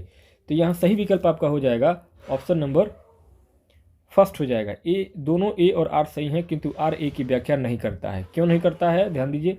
देखिए पशुपालन जो है धीरे धीरे दुनिया भर में फैला, यह तथ्य सही है, लेकिन और भेड़ बकरी पहले पालतू बने, तथ्य आर भी सही है, लेकिन भेड़ बकरी का पालतू होना यह कारण नहीं है कि प्रक्रिया धीमी क्यों थी। दोनों स्वतंत्र तथ्य हैं, इसलिए आपका ऑप्शन नंबर यहाँ पे पहला जो है करेक्ट आंसर हो जाएगा। नेक्स्ट आगे अगला क्वेश्चन नंबर 68 कह रहा है कि हड़प्पा के लोगों द्वारा निम्नलिखित में से कौन सा एक जानवर पाला नहीं जाता था। तो हड़प्पा के लोगों के द्वारा घोड़ा नहीं पाला जाता था, ऑप्शन नंबर आपका थर्ड करेक्ट हो जाएगा। क्यों, क्योंकि हड़प्पा सभ्यता में गाय भैंस भेड़ बकरी और सूअर के जो साक्ष्य मिले हैं वो आम बात है, लेकिन घोड़े के साक्ष्य बहुत कम और विवादित हैं, इसलिए इसे आमतौर पर पाला जाने वाला मुख्य जानवर नहीं माना जाता है घोड़ा को। आगे 69वां प्रश्न है कि भारतीय संघ यूनियन में गत 25 वर्षों में निम्न में से कौन से राज्य केंद्र शासित प्रदेश बनाए गए थे। तो ये बनाया गया था आपका ऑप्शन नंबर पहला तेलंगाना, छत्तीसगढ़ और लद्दाख। क्योंकि छत्तीसगढ़ जो बना था, छत्तीसगढ़ बना था आपका 2000 में, सन 2000 में। उसके बाद आपका तेलंगाना जो बना था, तेलंगाना ये बना था आपका 2014 में। और उसके बाद आपका लद्दाख जो बना है, लद्दाख ये बना है आपका 2019 में।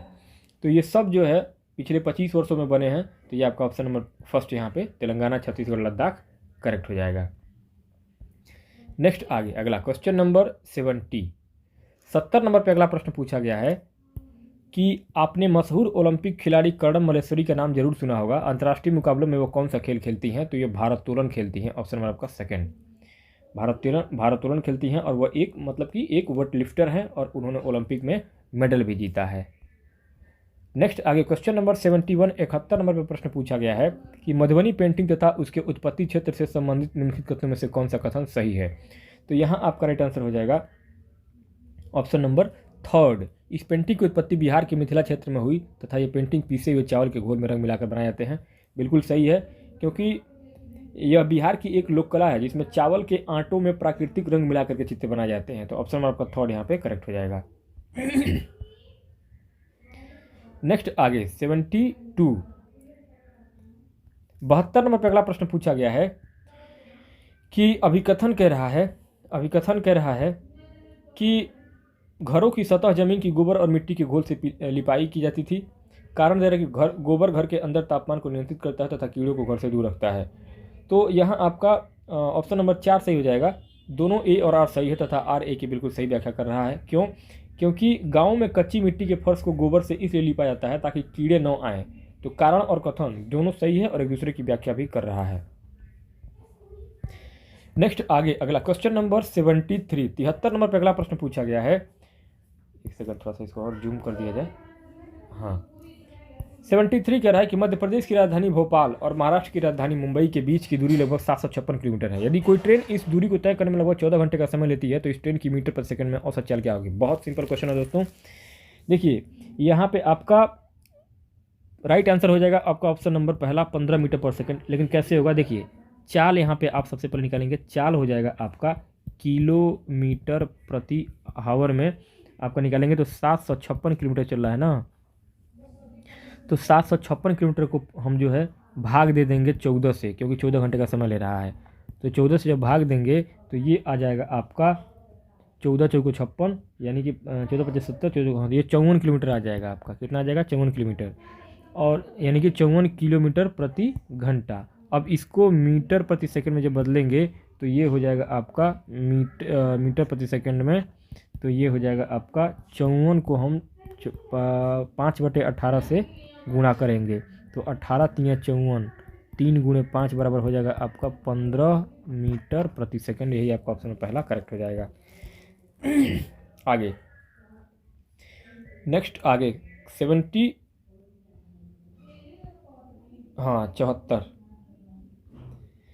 74 नंबर पर अगला प्रश्न पूछा गया है कि घरों की निम्नलिखित विशेषताओं पर विचार करिए।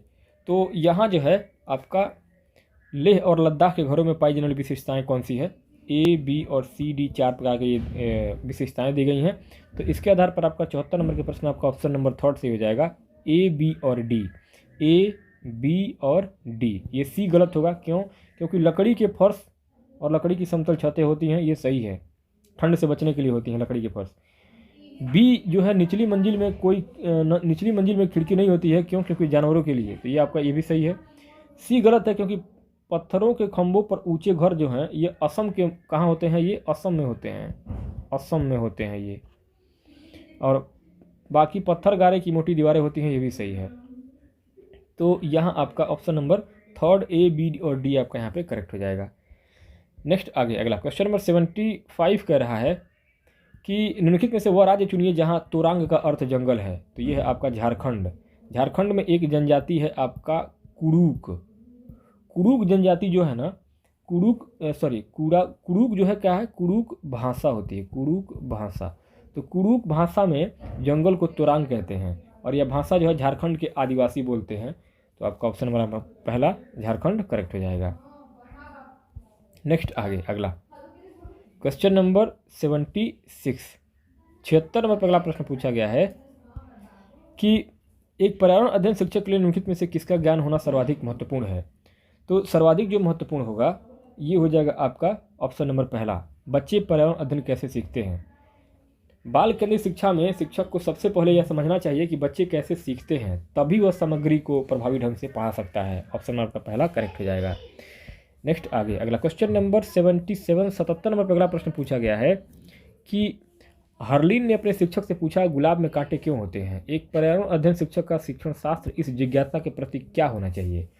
तो ये होना चाहिए आपका ऑप्शन नंबर 3, उसे जानवर जो कांटे लगे और बगैर कांटे लगे पौधों को चबाते हैं उनका परीक्षण करने को कहना चाहिए। क्योंकि सीधा उत्तर देने पर जैसे कि 1 और 4, ये सीधा उत्तर देने के बजाय बच्चों को अवलोकन करने और निष्कर्ष निकालने के लिए प्रेरित करना ईवीएस का मुख्य उद्देश्य है। इससे वो खुद समझ जाएगी कि कांटे सुरक्षा के लिए होते हैं। तो ऑप्शन नंबर 3 यहाँ पे करेक्ट हो जाएगा। नेक्स्ट आगे 78 नंबर पर अगला प्रश्न पूछा गया है कि कक्षा 4 की ईसा ने शिक्षक से पूछा गाय अंडे क्यों नहीं देती। अगर आप ईसा के शिक्षक हैं तो आपकी सर्वाधिक उपयुक्त प्रतिक्रिया क्या होगी? सर्वाधिक उपयुक्त प्रतिक्रिया होगी आपका ऑप्शन नंबर पहला।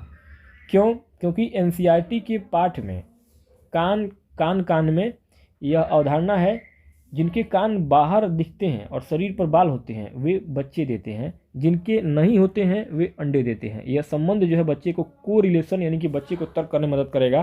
तो आपका ऑप्शन नंबर आपका यहाँ पे पहला करेक्ट हो जाएगा।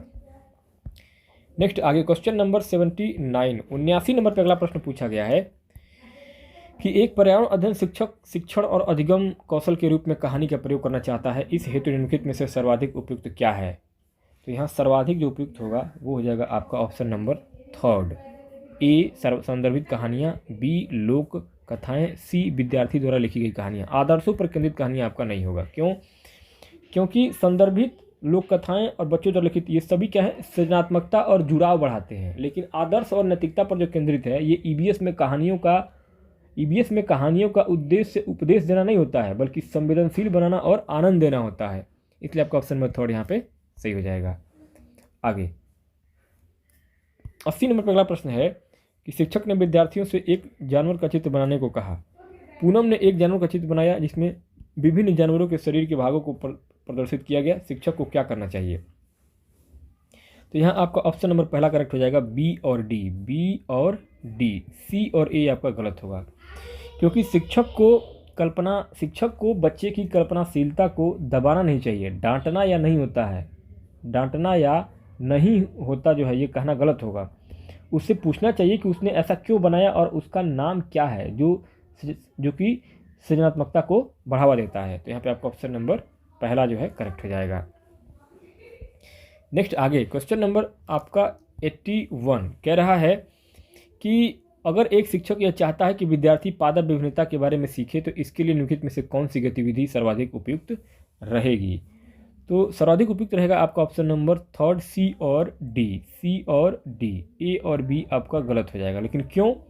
देखिए पत्तियां जो हैं, पत्तियां सूंघना, और डी पत्तियों से जानवर बनाना, ये जो पाठ हैं ये बच्चों को पत्तियों के आकार, गंध और बनावट में विविधता का प्रत्यक्ष अनुभव देते हैं। लेकिन कभी बी जो है, बी और ए ये जो है आपके बिल्कुल निष्क्रिय हैं। तो यहाँ पे आपका ऑप्शन नंबर थर्ड जो है वो करेक्ट हो जाएगा।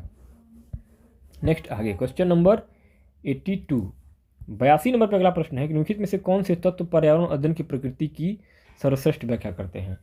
सर्वश्रेष्ठ व्याख्या करेगा आपका ऑप्शन नंबर थर्ड, सी और ई।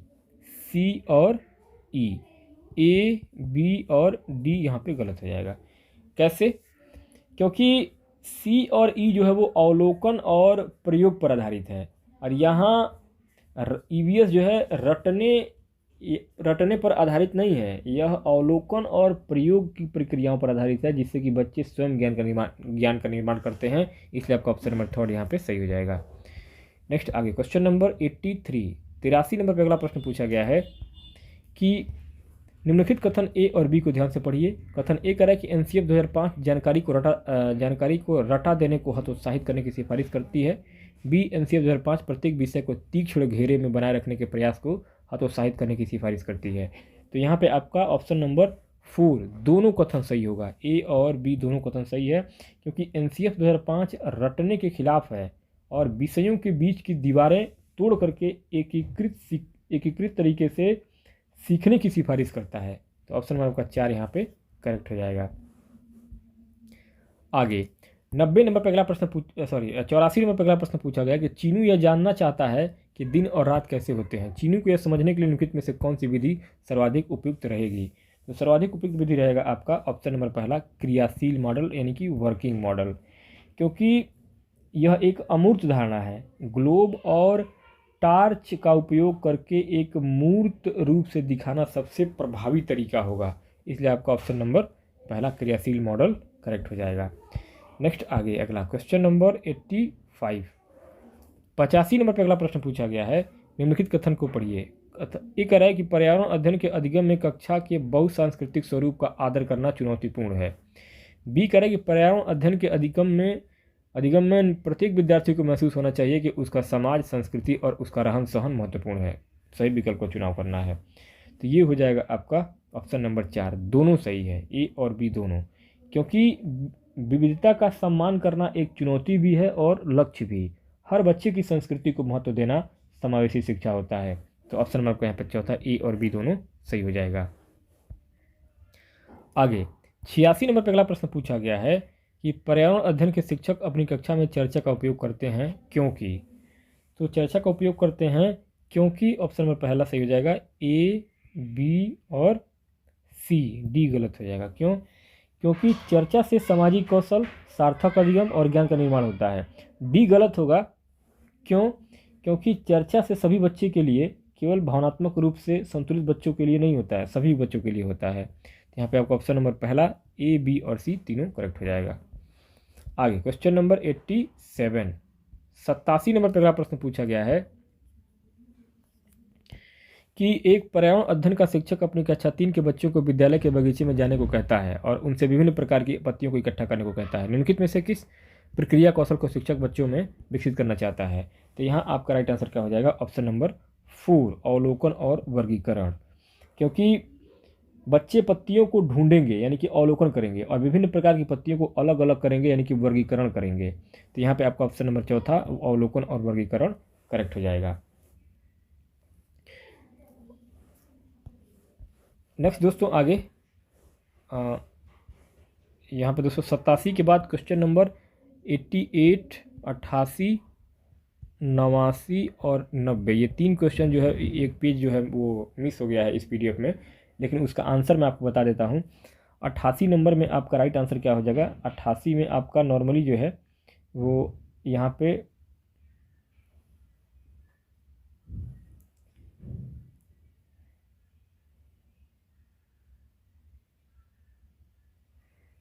ये मिलान करने वाला क्वेश्चन था, जिसमें कि देखिए दर्जन जो चिड़िया थी ना, दर्जन, तो दर्जन चिड़िया का जो था वो पत्ते सिल कर के, ये आपका मिलान होगा, पत्ते सिल कर।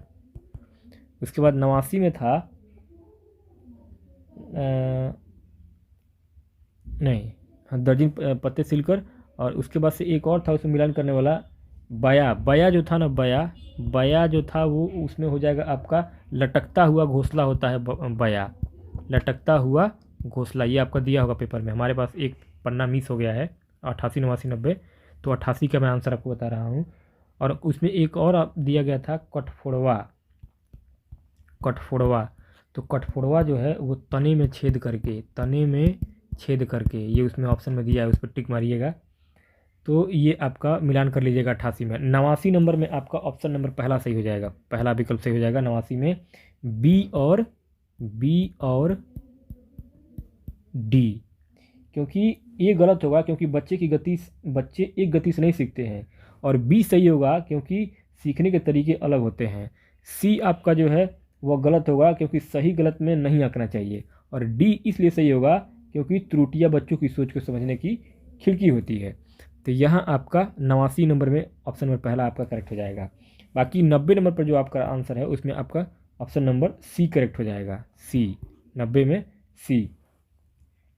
जैसे कि प्रश्न पूछना, ईवीएस में प्रश्न पूछना जो है वो न्याय के लिए सरोकार यानी कि प्रयोग करना आदि जो है वो अच्छे संकेतक माने जाते हैं, तो ये यहाँ पे अच्छा संकेतक नहीं है। तो यहाँ पे आपका ऑप्शन नंबर सी जो है 90 में मिला लीजिएगा। अब आगे बढ़ते हैं, यहाँ पे आपका लैंग्वेज फर्स्ट में हम लोग इंग्लिश को नहीं देखेंगे, हम लोग लैंग्वेज फर्स्ट में हिंदी को देखेंगे। चलिए लैंग्वेज फर्स्ट में हिंदी को यहाँ, हाँ भाग 4 में, यहाँ लैंग्वेज फर्स्ट में हम लोग हिंदी को यहाँ से देखते हैं। 91 नंबर पर प्रश्न पूछा गया है कि अंकिता 6 विभिन्न भाषाएं समझ और बोल सकती है, उसकी भाषिक क्षमता के कारण उसे क्या कहा जाएगा? तो उसे कहा जाएगा ऑप्शन नंबर सेकंड, बहुभाषिक वक्ता। क्योंकि बहुभाषिक वक्ता जो होते हैं मतलब कि दो से अधिक भाषाओं को बोलने और समझने वाले व्यक्ति को हम क्या कहते हैं? बहुभाषिक बोलते हैं, यानी कि मल्टीलिंगुअल बोलते हैं, बहुभाषिक वक्ता। तो यहाँ आपका करेक्ट हो जाएगा, एक सेकेंड, हाँ, तो 91 में आपका करेक्ट हो जाएगा ऑप्शन नंबर सेकंड, बहुभाषिक वक्ता। 92 कह रहा था कि आप कोड मिश्रण यानी कि कोड अंतरण बच्चों की भाषा और गुप्त भाषाओं के अध्ययन में रुचि रखते हैं, इन विषयों के अध्ययन के लिए आपको किस मुख्य विषय का अध्ययन करना होगा? तो यहाँ आपका 92 में सही हो जाएगा ऑप्शन नंबर थर्ड, सामाजिक भाषिक। क्यों? क्योंकि भाषा का समाज के साथ संबंध और बातचीत के दौरान भाषाओं का मिश्रण समाज भाषा विज्ञान का एक हिस्सा होता है। तो ऑप्शन नंबर आपका थर्ड करेक्ट हो जाएगा। 93 कह रहा है कि निम्नलिखित में से कौन सा तुलनात्मक विश्लेषण का भाग नहीं है? तो ये हो जाएगा आपका ऑप्शन नंबर पहला, अर्थगत। क्योंकि तुलनात्मक विश्लेषण मुख्य रूप से दो भाषाओं की संरचना जैसे कि व्याकरण और शब्दों और ध्वनियों का मिलान करके गलतियों का अनुमान लगाता है। बाकी अर्थगत जो है ये मीनिंग यानी कि सिमेंटिक यानी कि एक संरचनात्मक हिस्सा कम माना जाता है। तो अर्थगत यहाँ पे आपका सही हो जाएगा क्योंकि इसमें नहीं पूछा गया है। आगे 94 नंबर पर प्रश्न पूछा गया है कि आपने महसूस किया कि आपके विद्यालय की एक अध्यापिका कक्षा में स्वच्छंद रूप से मातृभाषा का प्रयोग करती है, वह किस विधि का अनुपालन कर रही है? तो वह अनुपालन कर रही है आपका व्याकरण अनुवाद का। क्योंकि ग्रामर ट्रांसलेशन मेथड व्याकरण अनुवाद विधि में ही लक्ष्य भाषा को सिखाने के लिए मातृभाषा का खुलकर प्रयोग किया जाता है। प्रत्यक्ष या श्रव्य भाषिक विधियों में मातृभाषा का प्रयोग जो है वो वर्जित होता है। आगे 95 कह रहा है कि संक्षिप्त रूप से लिखने की योग्यता जिसमें वे सब बारीक वर्णन शामिल नहीं है जिनके माध्यम से सटीकता लाई जा सकती है, ऐसे कौशल को किस नाम से जाना जाएगा? तो ऐसे कौशल को जाना जाता है सारांशीकरण। क्योंकि किसी विस्तृत पाठ को अनावश्यक विवरण हटा करके छोटा और सटीक रूप देना सारांशीकरण कहलाता है। तो ऑप्शन नंबर 4 करेक्ट हो जाएगा। 96 कह रहा है वाणी की अभिव्यक्तियों का मूल्यांकन किस माध्यम से प्रभावशाली तरीके से किया जा सकता है? तो ये किया जाता है आपका ऑप्शन नंबर 2 हो जाएगा, वाणी की शैली यानी कि टोन ऑफ वॉइस। कोई भी वक्ता के बोलने का लहजा या शैली ही उसकी वाणी की अभिव्यक्ति जैसे कि खुशी या गुस्सा को सबसे बेहतर तरीके से दर्शाती है, उसकी वाणी की शैली। आगे 97 कह रहा है कि कक्षा में बैठने की व्यवस्था में लचीलापन होना चाहिए। क्योंकि तो लचीलापन होना चाहिए क्योंकि इस तरह से कक्षा में सरलतापूर्वक समूह जोड़ीदार और समग्र कक्षा गतिविधियां करवाई जा सकती हैं। क्योंकि लचीली बैठने की व्यवस्था गतिविधि आधारित शिक्षण और समूह कार्य को बढ़ावा देती है, इसलिए आपका ऑप्शन नंबर पहला करेक्ट हो जाएगा। नेक्स्ट आपका 98 कह रहा है कि प्राथमिक स्तर पर पठन कौशल का आकलन करने के लिए भाषा अध्यापक को मुख्य रूप से किस पर ध्यान केंद्रित करना चाहिए? तो ये केंद्रित करना चाहिए आपका ऑप्शन नंबर 3 समझ के साथ पठन पर। क्योंकि पढ़ने का मुख्य उद्देश्य केवल अक्षरों को बोलना नहीं बल्कि अर्थ को समझना होता है, इसलिए आपका समझ जो है सबसे महत्वपूर्ण है। 99 कह रहा है कि प्रभावशाली संप्रेषण सुनिश्चित करने के लिए क्या महत्वपूर्ण है? तो महत्वपूर्ण है आपका पहले दूसरों की बात को सुनना। एक अच्छा वक्ता बनने के लिए पहले एक अच्छा श्रोता होना जरूरी है। दूसरों को सुनने से ही संवाद सार्थक होता है।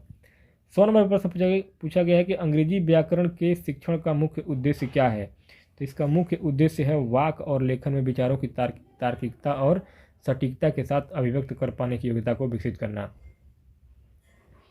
ऑप्शन नंबर आपका पहला सही हो जाएगा। क्योंकि व्याकरण जो है सिखाने का उद्देश्य नियमों को रटाना नहीं है बल्कि भाषा का शुद्ध और तार्किक प्रयोग करके सिखाना है।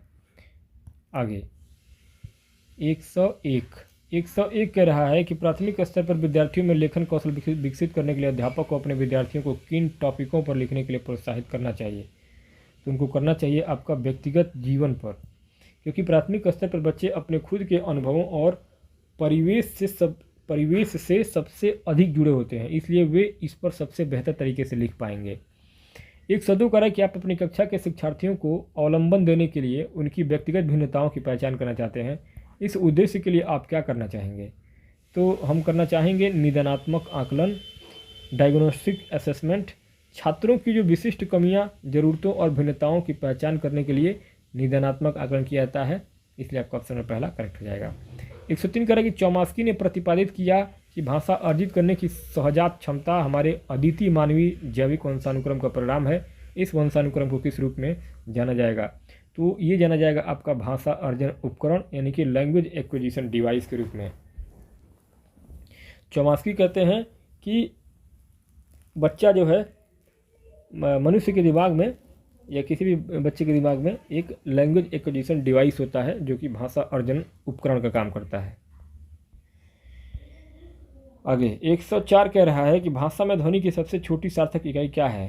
तो सबसे छोटी इकाई जो है ये आपका है ध्वनि मूलक, जिसको हम फोनीम्स बोलते हैं। यहाँ जो ध्वनि शब्द है ये मुख्य है। ध्वनि की सबसे छोटी इकाई जो अर्थ में अंतर पैदा करती है, जैसे कि क या ख, तो उसे हम क्या इसे हम स्वनिम या ध्वनिमूलक बोलते हैं। 105 कह रहा है कि 2 से 3 माह की आयु वाले शिशु मुक्त स्वर ध्वनियाँ बोलने लगते हैं। ये ध्वनियाँ किसका उदाहरण है? ये कूजन का उदाहरण है। किसका? कूजन का। क्योंकि जन्म के बाद 2-3 महीने में बच्चा ऊ आ जैसे स्वर जो है वो ध्वनियाँ निकालने लगता है, जिसे हम कूइंग कहते हैं। बबलाना जो है, ये बबलाना ये 6 महीने के बाद शुरू होता है। तो 2 से 3 महीने के लिए कूजन आपका सही हो जाएगा। आगे 106। अब दोस्तों 106 नंबर के लिए आपका यहाँ से एक कविता दिया गया था कि समुद्र उठ रहा था चांद की ओर, मैं बिल्कुल पास ही खड़ा था। एक ऐसा अकेलापन, एक तनाव, रोने की भी इच्छा हुई लेकिन रुलाई फूटी नहीं। और किस तरह रात आ रही थी, उतनी ऊंची लहरों में कहीं दिख नहीं रही थी। मेरी कमीज के सिवा देर तक टिकना मुश्किल था, मुंबई के भीतर लौट। तो यहाँ 106 नंबर में कभी मुंबई के भीतर क्यों लौटना चाहता है? तो ये लौटना चाहता है आपका अकेलेपन और तनाव के कारण। ऑप्शन नंबर सेकंड सही हो जाएगा, क्योंकि कविता में अकेलापन और तनाव की बात की गई है। आगे 107 कह रहा था कवि के मन का भाव क्या नहीं है? तो उसके मन का भाव चिंता नहीं है, क्योंकि इस पद्यांश में रोने की इच्छा हुई है, अकेलापन की इच्छा हुई है, लेकिन चिंता शब्द या भाव प्रत्यक्ष रूप से इसमें नहीं आया है। तो आपका ऑप्शन नंबर थर्ड करेक्ट हो जाएगा। 108 कह रहा है कि देर तक वहाँ टिकना में देर तक क्या है? तो देर तक वहाँ टिकना में देर तक जो है ये आपका कालवाचक क्रिया विशेषण है, क्योंकि देर तक यानी कि समय, टाइम की अवधि बता रहा है, इसलिए क्या है ये कालवाचक है। 109 कह रहा है कि रुलाई फूटना का आशय क्या है? रुलाई फूटने मतलब है फूट फूट कर रोना, यानी कि जोर से रोना। आगे 110 कह रहा है कि रात कहाँ दिख रही थी? तो रात दिख रही थी ऊंची लहरों में। ऑप्शन नंबर आपका थर्ड सही हो जाएगा। 111 का कवि कहाँ खड़ा था? तो कवि जो है उठते समुद्र के पास खड़ा था। आगे 112 नंबर के लिए आपका यहाँ पे एक गद्यांश दिया गया है कि विद्यालय के लिए एक प्रचलित शब्द पाठशाला है और दूसरा प्रचलित शब्द है विद्याशाला। दोनों शब्दों का स्थान लगभग सभी प्रदेशों में स्कूलों ने ही ले लिया है। स्कूल की अवधारणा में यह निहित था कि स्कूल का एक अहाता होता है और उसकी एक कच्ची पक्की इमारत होती है। तो ये पूरा स्कूल के बारे में पूरा आपका ये गद्यांश दिया गया था, और इस गद्यांश के ऊपर आपका 112 नंबर प्रश्न पूछा गया है कि गद्यांश के अनुसार शिक्षण की सबसे बड़ी संस्था कौन है? तो यहाँ गद्यांश के हिसाब से सबसे बड़ी संस्था जो है वो आपका लोकशाला है, क्योंकि यहाँ देखिए स्पष्ट लिखा हुआ है शिक्षण की सबसे बड़ी संस्था क्या है? लोकशाला है। आगे 113 कह रहा है कि लोकशाला में हम क्या नहीं सीख सकते हैं? तो लोकशाला में हम गद्यांश के हिसाब से पुस्तक वाचन, क्योंकि लोकशाला में लोक शिल्प, हुनर, सुनार का काम ये सीखने की बात हुई है, लेकिन पुस्तक वाचन औपचारिक स्कूल का हिस्सा है, लोकशाला का नहीं है। 114 कह रहा है कि बहुत दूर है, वाक्य में दूर क्या है? तो दूर जो है वाक्य में विशेषण है। यहाँ दूर शब्द जो है वो इमारत यानी कि संज्ञा की विशेषता यानी कि स्थिति बता रहा है, इसलिए क्या है ये विशेषण है। 115 का कच्ची पक्की इमारत में कच्ची पक्की शब्द क्या है? तो कच्ची पक्की जो है क्या है? ये भी आपका विशेषण है। ऑप्शन नंबर 4 सही हो जाएगा। कच्ची पक्की शब्द जो है वो इमारत की विशेषता बता रहा है। 116 कह रहा है कि गद्यांश के अनुसार हम कौन सी बुनियादी बात भूल गए हैं? तो बुनियादी बात भूल गए हम लोक शिक्षा का सबसे बड़ा साधन है। गद्यांश के अनुसार लोकशाला लोक यानी कि समाज जीवन से सीखने की जगह है, समाज से सीखने की जगह है जीवन। वहाँ औपचारिक शिक्षक नहीं होते हैं, शिक्षक स्कूलों में होते हैं। 117 कह रहा है कि वह कौन सा वक्तव्य जो है वो सही नहीं है? तो सही नहीं है आपका ऑप्शन नंबर थर्ड, लोकशाला में शिक्षक पढ़ाते हैं। गद्यांश के अनुसार लोकशाला में समाज और जीवन से लोग सीखते हैं। यहाँ पे औपचारिक शिक्षक नहीं होते हैं, यहाँ शिक्षक स्कूलों में होते हैं। बाकी यहाँ पे लोक शिक्षा का सबसे बड़ा साधन जो है वो आपका ये है कि हम यह बुनियादी बात भूल गए हैं कि लोक शिक्षा का सबसे बड़ा साधन है। तो ऑप्शन आपका यहाँ पे सेकंड से हो जाएगा। 116 में 2 और 117 में 3। आगे 118 118 कह रहा है कि अर्थ की दृष्टि से भिन्न शब्द चुनिए। तो अर्थ की दृष्टि से भिन्न शब्द जाएगा आपका लोकशाला, क्योंकि पाठशाला, विद्यालय और विद्याशाला ये तीनों औपचारिक स्कूल के पर्यायवाची हैं, लेकिन लोकशाला जो है वो जीवन का स्कूल है। इनसे क्या है, अलग धारणा है। 119 का गद्यांश के अनुसार सरकारी व्यवस्था में क्या आवश्यक नहीं समझा गया है। तो यहाँ आपका घर और विद्यालय की दूरी पर ध्यान नहीं दिया गया है, क्योंकि यहाँ पर इस गद्यांश में कहा गया था कि इमारत बालकों के निवास से बहुत दूर है कि करीब इसकी ओर कोई ध्यान देना जरूरी नहीं समझा है। ये बातें स्पष्ट रूप से लिखी है गद्यांश में। 120 कह रहा है कि लोकशाला में समाहित नहीं है। तो यहाँ लोकशास्त्र जो है वो समाहित नहीं है, क्योंकि गद्यांश में जीवन के अनुभव, लोक मनीषा, लोक मेधा का जिक्र है, लेकिन लोकशास्त्र शब्द का प्रयोग कहीं नहीं हुआ है। तो ऑप्शन नंबर आपका सेकंड करेक्ट हो जाएगा। अब दोस्तों बढ़ेंगे हम लोग आपका यहाँ से लैंग्वेज सेकंड में इंग्लिश भाषा की तरफ। इंग्लिश में दोस्तों आपका यहाँ पे क्वेश्चन पूछा गया है कि learning of the mother tongue by a child is generally assumed to be, यानी कि अगर कोई बच्चा अपनी मातृभाषा में कोई चीज़ सीख रहा है, बोल रहा है, तो ये क्या है। तो यहाँ पे हो जाएगा आपका ऑप्शन नंबर 4 लैंग्वेज एक्विजिशन, क्योंकि बच्चे जो है अपनी मातृभाषा को स्वाभाविक रूप से अपने परिवेश से सीखते हैं बिना किसी औपचारिक शिक्षण के। तो इस स्वाभाविक प्रक्रिया को भाषा अर्जन यानी कि लैंग्वेज एक्विजिशन कहते हैं। 122 कह रहा है कि an active listener immediately understand, यानी एक सक्रिय जो सुनने वाला बच्चा है वो अन एक्टिव लिसनर जो होते हैं वो तुरंत जो है किसी चीज़ को समझ जाते हैं। कैसे, तो वो जो है समझते हैं what the speaker is trying to say, यानी कि अगला आदमी क्या कहना चाह रहा है उसको बहुत जल्दी समझ जाते हैं, एक सक्रिय श्रोता। 123 कह रहा है कि to teach poetry in the class, एक क्लास में आप कविता पढ़ा रहे हैं। The teacher first read a poem, teacher जो है पहले पोएम पढ़ता है, then involve the learner in group work, उसके बाद जो है जो अध्ययन करता है वो उसमें ग्रुप वर्क में इन्वॉल्व होते हैं। One group write the theme of the poem, एक ग्रुप जो है उसमें से पोएम लिखता है। Another draw a picture to depict the main character, दूसरा जो ग्रुप है वो पिक्चर को बनाता है, और and yet another rights the summary of the poem, और तीसरा जो ग्रुप होता है वो पोएम का समरी बनाता है। तो इस एक्टिविटी को क्या कहेंगे, तो इस एक्टिविटी को हम बोलते हैं catering to drive ability and interest of the learner, क्योंकि शिक्षक ने छात्रों को अलग अलग काम जैसे कि लिखना, चित्र बनाना और सारांश बनाना दिया है। यह क्या है, एक विभेदित अनुदेशन है जहां हर बच्चे की रुचि और योग्यता के हिसाब से जिसको जो पसंद आ रहा है उसको वो काम दिया जा रहा है। 124 correct the second language classroom is usually, यानी कि द्वितीय भाषा क्लास में confluence of varied language, the role of teachers is such a class is to give their student. यहाँ पे सेकेंड लैंग्वेज के क्लास में एक शिक्षक के लिए कन्फ्लुएंस करने के लिए वहाँ पे शिक्षक का रोल जो है वो एक विद्यार्थी के लिए क्या होगा, तो ये हो जाएगा आपका ऑप्शन नंबर पहला, एक comfortable environment to develop required skill, यानी कि दूसरी भाषा सीखते समय बच्चे अक्सर झिझकते हैं। शिक्षक का काम मुख्य रूप से भयमुक्त और सुविधाजनक वातावरण देना होता है ताकि बच्चे जो है वो अपनी भाषा को बिना डर के सीख पाएँ। आगे 125 कह रहा है कि you prepare a test item that expect the learner to use tense form, यानी कि आप एक प्रकार का टेस्ट ले रहे हैं की तैयारी कर रहे हैं कि टेंस फॉर्म और कनेक्टर्स और प्रीपोजिशन और एडजेक्टिव एक्यूरेटली, इनको एक्यूरेट कैसे आप करवाने के लिए the approach that you have use in the test item, आप इस टेस्ट में क्या करना चाहते हैं। तो इस टेस्ट में जो है जब होता है तो इसको बोलते हैं इंटीग्रेटेड ग्रामर टेस्टिंग, क्योंकि व्याकरण को अलग अलग नियमों के रूप में न पूछ करके एक अनुच्छेद या वाक्य के संदर्भ में पूछा जाए तो इसे हम एकीकृत व्याकरण परीक्षण यानी कि इंटीग्रेटेड ग्रामर टेस्टिंग कहते हैं। 126 कह रहा है कि children in their early year scribe on the wall, children in their early years, बच्चा जो है अपने पहले कुछ साल में स्क्राइब ऑन द वॉल किसी वॉल पे चढ़ता है, floor and notebooks and this stage is language learning is called.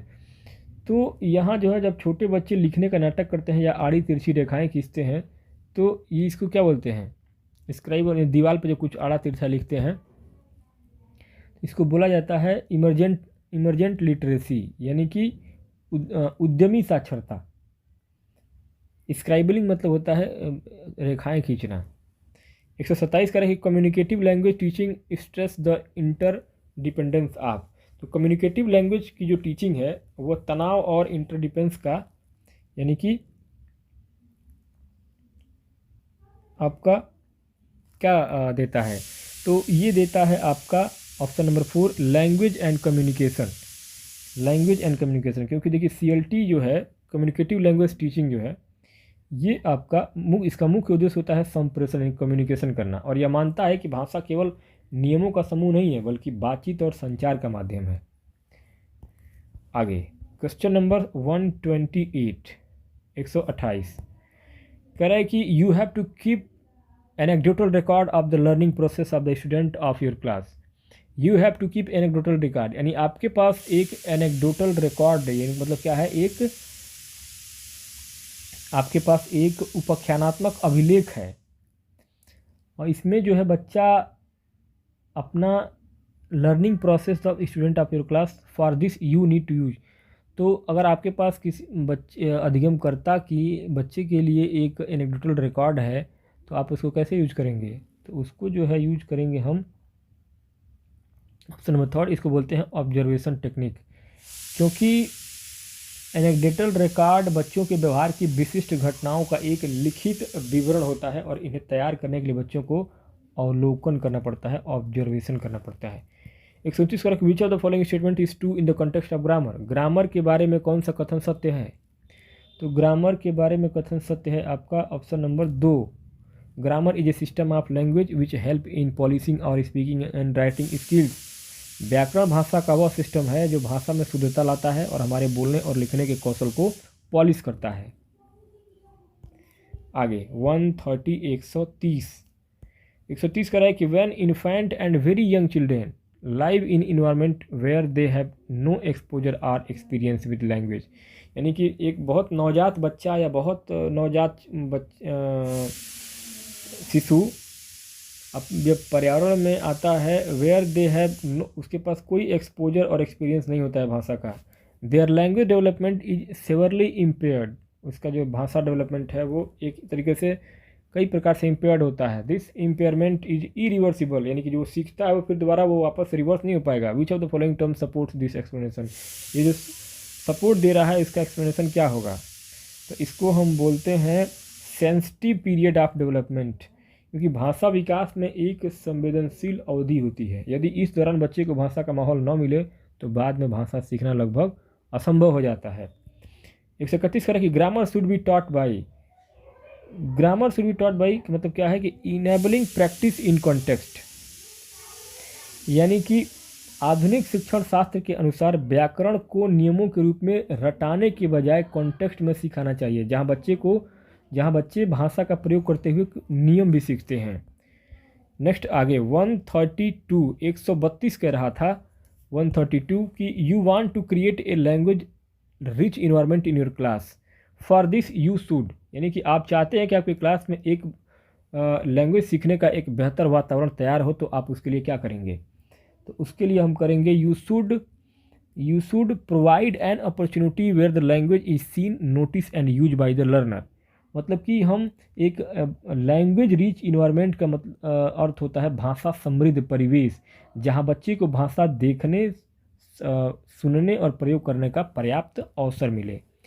133 कह रहा है कि dash dash dash give the terms acquisition observation natural input dominant hypothesis in the theory of second language learning, यानी कि second भाषा सीखने में जो है वो स्टीफन क्रेसन की कौन सी जो है वो आती है, स्टीफन क्रेसन यहाँ पे करेक्ट हो जाएंगे, क्योंकि acquisition learning natural order input hypothesis monitor और इफेक्टिव फिल्टर ये 5 परिकल्पनाएं स्टीफन क्रेसर ने दिया था। ऑप्शन आपका थर्ड यहाँ पे करेक्ट हो जाएगा। 134 134 कह रहा था कि which among the following involve the principle of grading and sequence, तो इसमें से कौन सा जो है वो ग्रेडिंग एंड सीक्वेंस को इन्वॉल्व करेगा, तो यहाँ हो जाएगा आपका ग्रेडेशन बोलते हैं इसको। शिक्षण सामग्री को सरल से कठिन की ओर क्रम में व्यवस्थित करने को हम एक तरीके से ग्रेडेशन बोलते हैं। 135 कह रहा है कि you observe that your student need to expose the samples of the target language and be in encouraged to imitate and response. Which of the following method is most suitable for this purpose? तो यहाँ जो है आपका ये audio lingual method है, क्योंकि अनुकरण और आदत, habit information, audio lingual method, ये सब क्या एक मुख्य विशेषता है। ऑप्शन आपका सेकंड यहाँ पे करेक्ट हो जाएगा। नेक्स्ट आगे, यहाँ दोस्तों एक जो है ये कविता पैसेज दिया गया था 136 तक के 142 नंबर के प्रश्न के लिए। तो what was the new state like? Fortunately we have a full account both Indian and Greek Megasthenes the ambassador sent by Seleucus. बाकी ये जो दोस्तों कौटिल्य अर्थशास्त्र के बारे में, चाणक्य कौटिल्य के बारे में जो पूरा ये कहानी दिया गया था इसमें कि किस तरीके से उन्होंने जो है वो एक पावरफुल सम्राट बनाए थे और राज्य बनाए थे, उसी के ऊपर पूरा ये कहानी दिया गया था, पैसे दिया गया था। तो इसमें आपका 136 नंबर पे क्वेश्चन जो पूछा गया है, इस पूरे गद्यांश में चाणक्य कौटिल्य के बारे में है कि उनकी तुलना जो है मैकियावेली से की गई थी और वह युद्ध और राजनीति पर उनके विचारों को बताया गया था। तो 136 कह रहा है कि state which of the following statement is true और फॉल्स। ए और बी जो दोनों स्टेटमेंट दिए गए कि for practical purpose Chanakya kept the reins of power with himself. B Chanakya enjoy the power and prestige of the high authority he wielded. तो यहाँ आपका करेक्ट आंसर हो जाएगा option number second, A is true but B is false. क्यों? क्योंकि passage में लिखा हुआ है कि उसने सत्ता की बागडोर अपने हाथ में रखी। ये आपका जो है ऑप्शन नंबर पहला ए जो है वो करेक्ट हो जाएगा। बी गलत होगा क्योंकि इसमें उसे सत्ता के दिखावे में कोई रुचि नहीं था। तो यहाँ आपका option number second, a is true b is false, correct हो जाएगा। 137 कह रहा है कि which one of the following is not true, इनमें से कौन सा जो है वो सही नहीं है। तो सही नहीं है आपका option number third, Chanakya supported war even if it destroy both the party ना। यहाँ जो है यदि इसमें लिखा गया है कि यदि युद्ध दोनों पक्षों को बर्बाद कर दे तो यह राजनीति की विफलता है, यानी कि वो ऐसे युद्ध का समर्थन नहीं करते थे। ऑप्शन नंबर आपका थर्ड यहाँ पे करेक्ट हो जाएगा। नेक्स्ट आगे 138, what does the given verb means? To delude का जो है वर्ब क्या होगा? तो डेल्यूड का जो वर्ब हो जाएगा वो हो जाएगा आपका टू मिसलीड, यानी कि डेल्यूड का मतलब होता है धोखा देना या भ्रमित करना, तो मिसलीड इसका हो जाएगा वर्ब। आगे 139 कह रहा है कि identify the tense of the given expression. Had redeemed his please. Had जब देखे हैं तो तुरंत आपका ये क्या हो जाएगा? पास्ट परफेक्ट हो जाएगा, क्योंकि हैड प्लस वर्ब की थर्ड फॉर्म ये लगता है पास्ट परफेक्ट टेंस में। आगे 140 कह रहा है कि find the word opposite in meaning to the underline word. यहाँ पे never forgetting a slight, slight का जो है वो अंडरलाइन वर्ड का अपोजिट मीनिंग क्या होगा? तो स्लाइट का होता है कॉम्प्लीमेंट अपोजिट, क्योंकि स्लाइट का मतलब होता है अपमान या अनदेखा करना और इसका विलोम होगा कॉम्प्लीमेंट यानी कि प्रशंसा करना। 141 कह रहा है कि whose account is called much more important as a record of the Maurya rule। तो मौर्य रूल के बारे में कौन सा जो है वो बहुत महत्वपूर्ण है? तो ये है आपका कौटिल्य, ऑप्शन नंबर आपका फर्स्ट, क्योंकि much more important is that contemporary account Kautilya अर्थशास्त्र। तो कौटिल्य का अर्थशास्त्र यहाँ पे करेक्ट हो जाएगा। 142 कह रहा था कि how did the play the मुद्रा राक्षस डिपिक्ट चाणक्य। यहाँ पे मुद्रा राक्षस जो है उसमें चाणक्य ने कैसे डिपिक्ट किया था? तो ये हो जाएगा आपका option number second, as bold and scheming, proud and revengeful. Option number आपका सेकंड करेक्ट हो जाएगा। नेक्स्ट आगे अब ये जो पैसेज दिया गया था, ये पूरा पैसेज कि the next morning as I was about the leave the city I saw peacock on every time.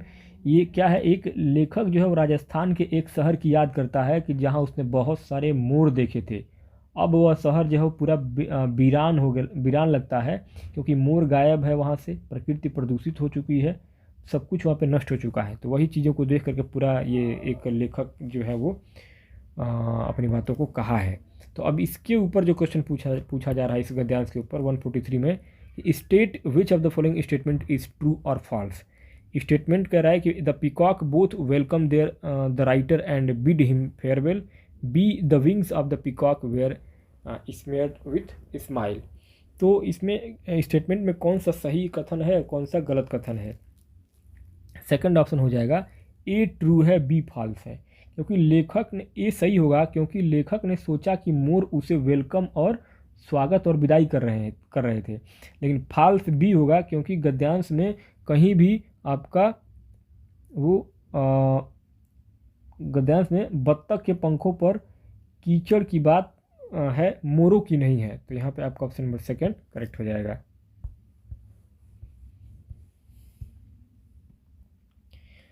144 कह रहा था कि which one of the following is not true, यानी कि इनमें से कौन सा जो है वो सही नहीं है। तो सही जो नहीं है वो कथन वो हो जाएगा आपका option number third, the peacock can no longer fly now.